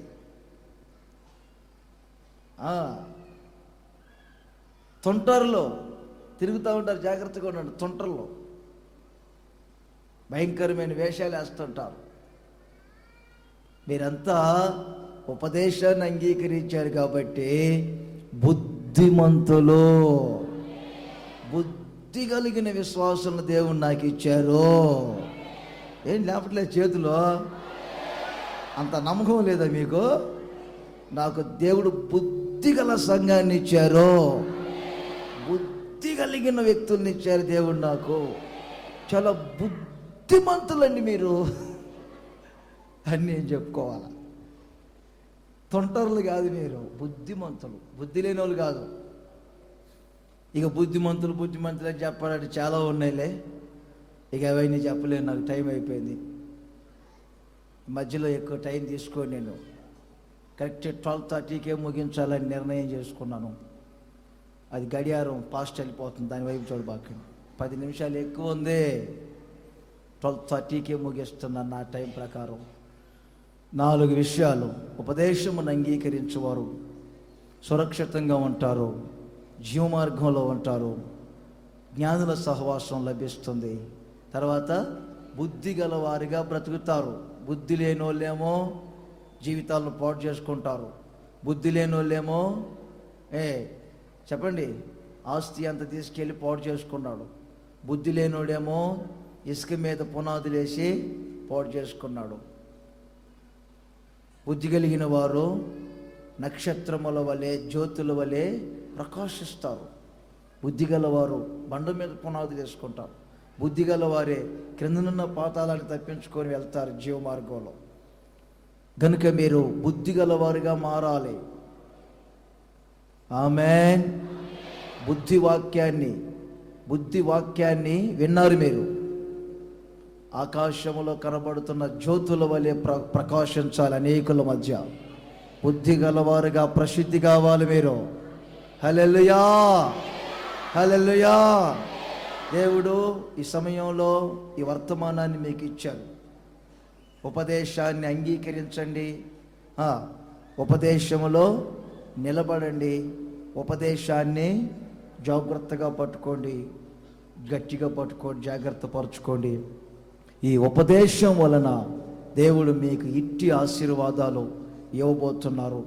వచ్చే ఆదివారం బల్లారాధన కార్యక్రమం ఉంటుంది. ఆ రోజు వాగ్దానంతో దేవుడు ఒక సందేశాన్ని మీకు ఇస్తారు. దానికి ముందు రోజు శనివారం శుద్ధీకరణ కూడిక ఉంటుంది. తప్పనిసరిగా శుద్ధీకరణ కూడిక రండి. ఇక ఈ వారంలో అక్కడక్కడ మీటింగ్స్ ఉన్నాయి. 3వ తేదీ ఏలూరులో ఒక మ్యారేజ్ ఉంది. ఉదయం 10 గంటలకి చిలుకూరులో ఉన్న సహోదరి మెర్షి వారి కుమార్తె వివాహం. ఏలూరులో 10 గంటలకు మిమ్మల్ని అందరూ రమ్మన్నారు, రండి. అక్కడక్కడ కూడికలు కూడా జరుగుతాయి. తర్వాత ఎక్కువగా ఈ పనులు జరుగుతాయి. శనివారం నుండి ఆటో అనౌన్స్మెంట్లు జరుగుతాయి. తాపీ పని చేసే వాళ్ళు ఉన్నారు, వెళ్ళి సహాయపడండి. పెయింటర్లు ఉన్నారు, ఎవరెవరు ఏ పని చేయగలుగుతారో సహాయం చేయండి. ఆ మీటింగ్ కార్యక్రమాలన్నీ నేను వచ్చే ఆదివారం మీతో పంచుకుంటాను. తర్వాత ఇజ్రాయెల్ టూర్ గురించి కూడా ఎక్కువగా ప్రార్థన చేయండి. ఈ సభకు కావలసిన ఆర్థిక సహాయాన్ని దేవుడు ఇచ్చేటట్లు ప్రార్థన చేయండి. నా కొరకు కూడా ఎక్కువగా మీరు ప్రార్థన చేయండి. అందరూ ఒకసారి లేచి నిలబడండి, ప్రార్థన చేసుకుందాం.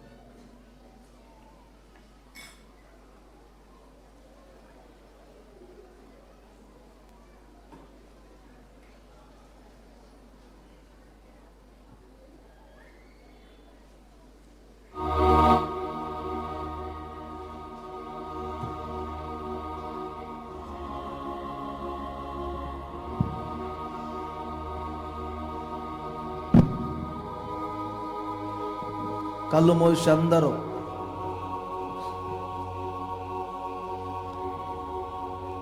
చెప్పబడిన వాక్యాన్ని మరొకసారి ధ్యానించుకోనండి.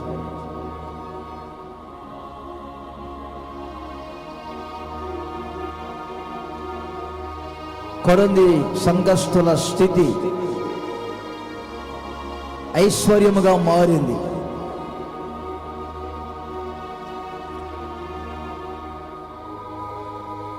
వారు ఉపదేశములో నిలిచి ఉన్నారు.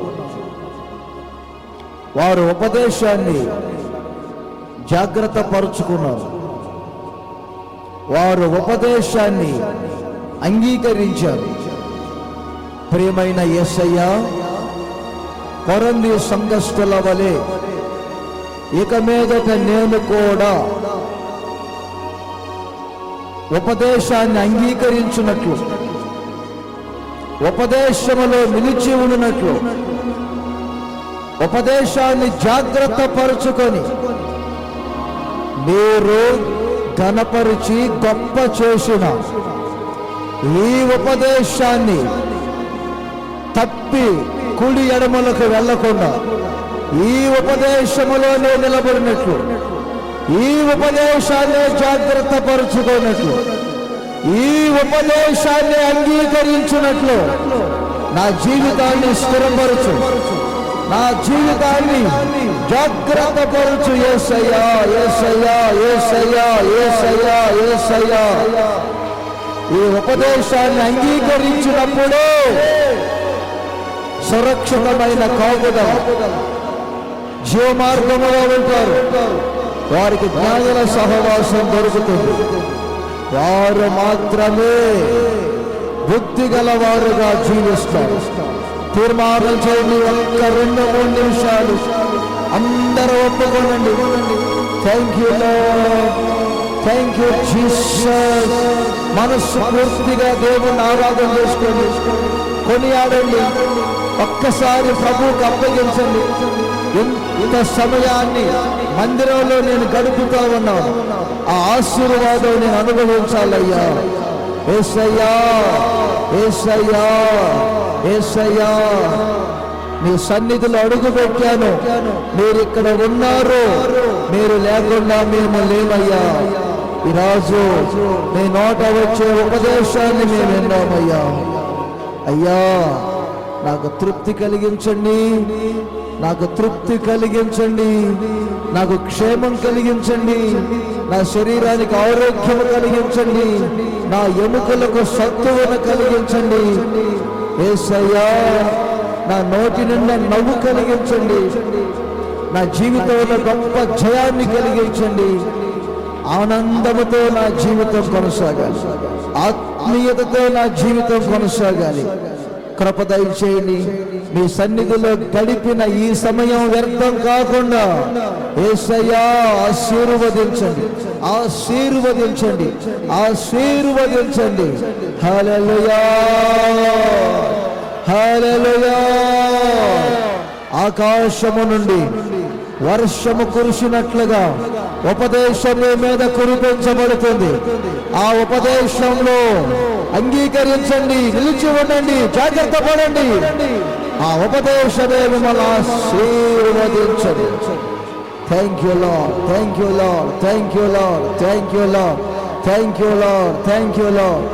దేవుడు మిమ్మల్ని సురక్షితంగా కాపాడుచున్నందుకు స్తోత్రం అని చెప్పుకోండి. జీవ మార్గములో ఉంచినందుకే స్తోత్రం అని చెప్పండి. జ్ఞానుల సహవాసము దొరికినందుకే స్తోత్రం అని చెప్పండి. బుద్ధి గల వారిగా మిమ్మల్ని మార్చినందుకే స్తోత్రం అని చెప్పుకోండి. హల్లెలూయా, హల్లెలూయా.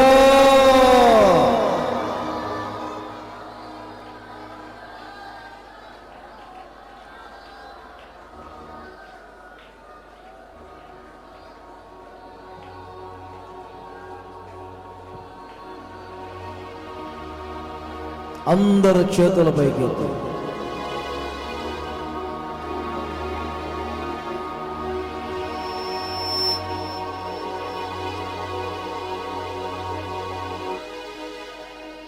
Oh God,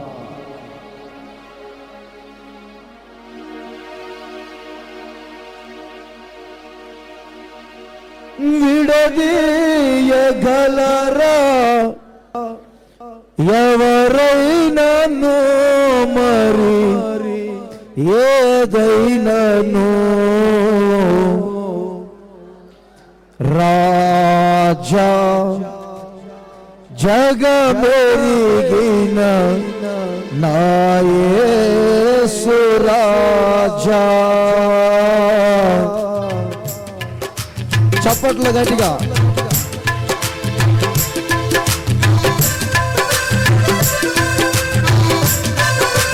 గట్టిగా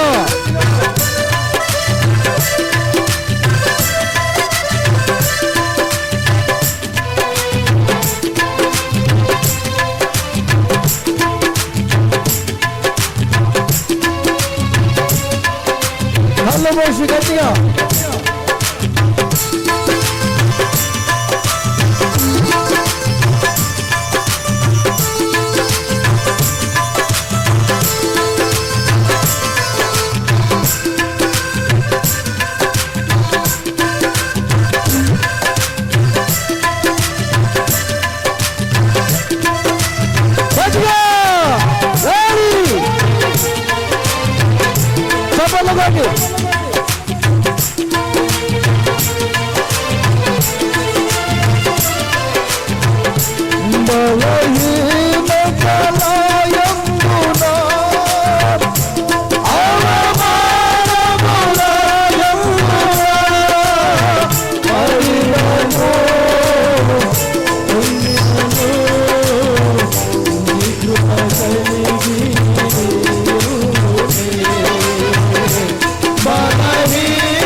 అర్పించువేసయ్యా నిత్యము ఆరాధనకు ఆధారమా స్తోత్ర బలులు నీకు అర్పించువేసయ్యా రాజా జగమెరిగిన నా యేసు రాజా రాగాలలో అనురాగాలు కురిపించునా మనబంధము అనుబంధము మనబంధము అనుబంధము విడదీయగలరా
నిత్యము ఆరాధనకు ఆధారమా స్తోత్రములు నీకే అర్పించవేసయ్యా నిత్యము ఆరాధనకు ఆధారమా స్తోత్రములు నీకే అర్పించవేసయ్యా నిత్యము ఆరాధనకు ఆధారమా స్తోత్రములు నీకే అర్పించవేసయ్యా నిత్యము ఆరాధనకు ఆధారమా స్తోత్రములు నీకే అర్పించవేసయ్యా నిత్యము ఆరాధనకు ఆధారమా స్తోత్రములు నీకే అర్పించవేసయ్యా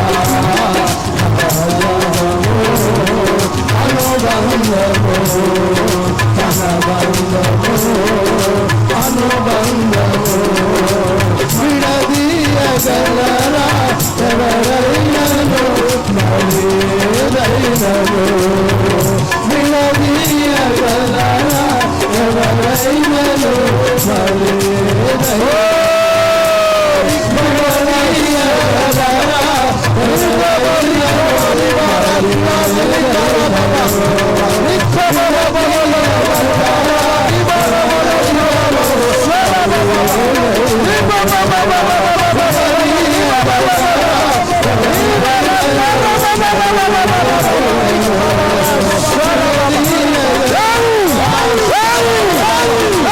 మరేదైనను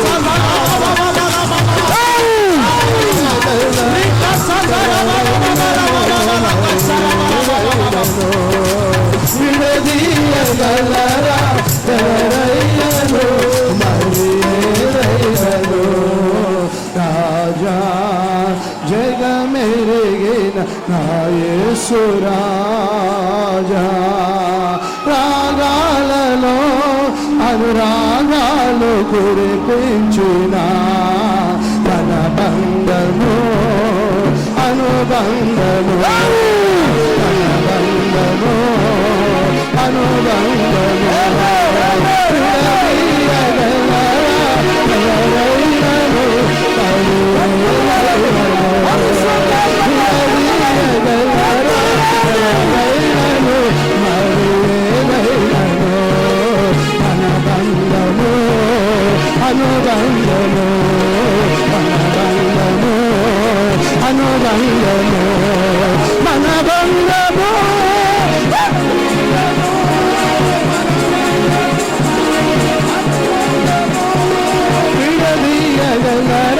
ఎవరైనను మరేదైనను విడదీయగలరా ఎవరైనను మరేదైనను రాజా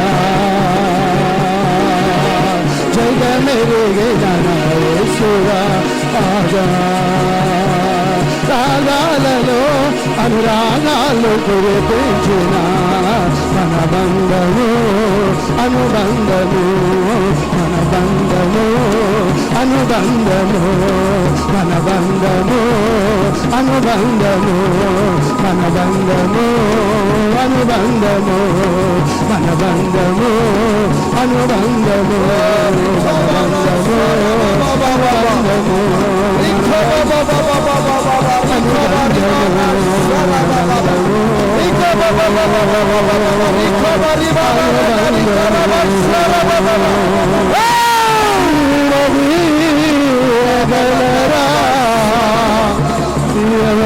ఎవరైనను మరేదైనను శలబలికబ రిబబని కబనన బలబ శలబలి కబరబలబ ఓ కబబబని మనబబ బలబ శలబలి బల జిరిబబ శలబలి కబని బబ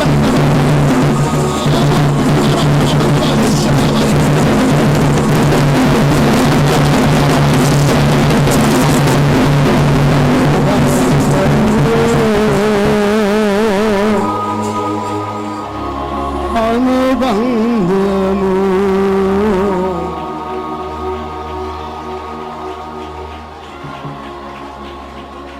ఆమేన్.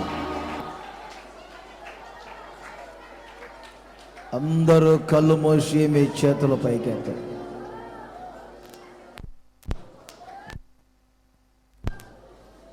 అందరూ మౌనంగా చేతులు పైకెత్తి కళ్ళు మూయండి.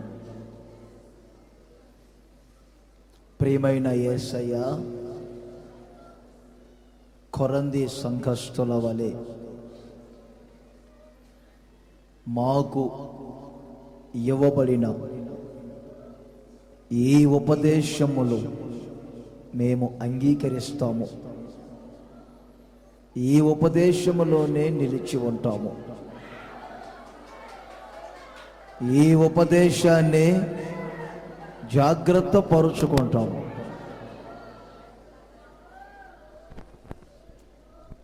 అందరూ ఒక తీర్మానం చేయండి. మీ కొరకు ఒక చిన్న ప్రార్థన చేస్తాం. మౌనంగా చేతుల పైకి ఎత్తండి. ఒక్క నిమిషం.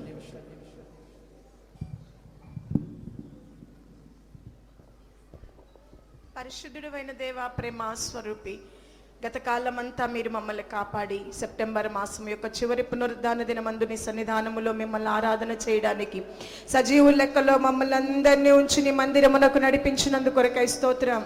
మా ఆరాధన మీరు అంగీకరించి అదృశ్య దేవునిగా మా మధ్యలో మీరు సంచరించి ప్రభా మీ సేవకుల్ని మరుగుపరిచి మీరు మాతో మాట్లాడిన వాక్కుల కొరకై స్తోత్రం. నిజముగానే ఈ దినమున మీ మందిరంలో చేరిన ప్రతి బిడ్డ నాయన ఒక నూతనమైన తీర్మానం చేసుకోవడానికి మీరు దయచూపినందుకు కొరకై స్తోత్రం. నిశ్చయముగా మీరు మాకు అనుగ్రహించిన ఉపదేశమును అంగీకరించి ఉపదేశములో నిలిచి ఉండి ఉపదేశమును జాగ్రత్తగా కాపాడుకునడానికి ఈ దినమున మీ సన్నిధిలో ఒక్కొక్క బిడ్డ మనస్సును స్థిరపరిచారు తండ్రి. ఉపదేశమును అంగీకరించే వారికి కలిగే ఆశీర్వాదాలు ఏవేవి ఉంటాయో మీరు ఒక్కొక్కటిగా లేఖనాల్లో వివరించి తెలియజేసినందుకు స్తోత్రం. సురక్షితముగా నివసించినట్లుగా జీవ మార్గములో నడుచున్నట్లుగా నాయన అయ్యా మీకు స్తోత్ర. జ్ఞానుల సహవాసము కలిగినట్లుగా బుద్ధి గలవారుగా మార్చబడినట్లుగా మీరు దయచూపుతున్నందుకు స్తోత్రం. ఈ పునరుద్ధాన దినమందు నీ సన్నిధిలో చేరిన ప్రతి బిడ్డ కుటుంబము యొక్క సంతతి నీ సన్నిధిలో సదాకాలము నిలిచి ఉండునట్లుగా మీరు మాకు ఇచ్చిన ఉపదేశములో నాయన త్రోవ తప్పి తిరగకుండునట్లుగా పరిశుద్ధాత్ముడా ఒక్కొక్కరి హృదయములో ఈ వాక్కును నూరంతలుగా నీరు కట్టి ఫలింపచేయండి. మా తండ్రి, వాక్యం ఇచ్చిన అన్నకు మీరు కృపనుగ్రహించండి తండ్రి. ఆరోగ్యం అనుగ్రహించండి. విస్తారమైన మీ ఆలోచనలన్నీ మీ సేవకుని ఎలరా మీరు బయలుపరిచి మీరు గణపరచబోతున్నందుకు కొరకై స్తోత్రం. ఈ పునరుద్ధాన ఆరాధన ప్రారంభం నుండి ముగింపు వరకు మా మధ్యలో మీరుండి మీ నామమునకు మీరు మహిమ తెచ్చుకున్నందుకు కొరకై స్తోత్రం. రాజాతి రాజుగా మీరు రాబోతున్నారు తండ్రి. ఆ పరలోక రాజ్యము కొరకు మేమందరము కూడా మిమ్మల్ని ఎదుర్కొనడానికి సిద్ధపరచమని, మహిమా ఘనత ప్రభావాలు మీరు పొందుకోమని యేసు క్రీస్తు నామములో అడిగి వేడుకొనుచున్నాము తండ్రి. మన ప్రభు అయిన యేసు క్రీస్తు కృప, తండ్రి అయిన దేవుని ప్రేమ, పరిశుద్ధాత్మని సహవాసం ఇప్పుడు ఎల్లప్పుడూ సదాకాలం మనందరికీ తోడుగా ఉండునుగాక. ఆమేన్, ఆమేన్. అందరినీ మనల్ని ఆశీర్వించినందుకు, ఈ ఆరాధనను ఆశీర్వదించినందుకు చేతులు ఊపుతూ స్తోత్రం, స్తోత్రం, స్తోత్రం.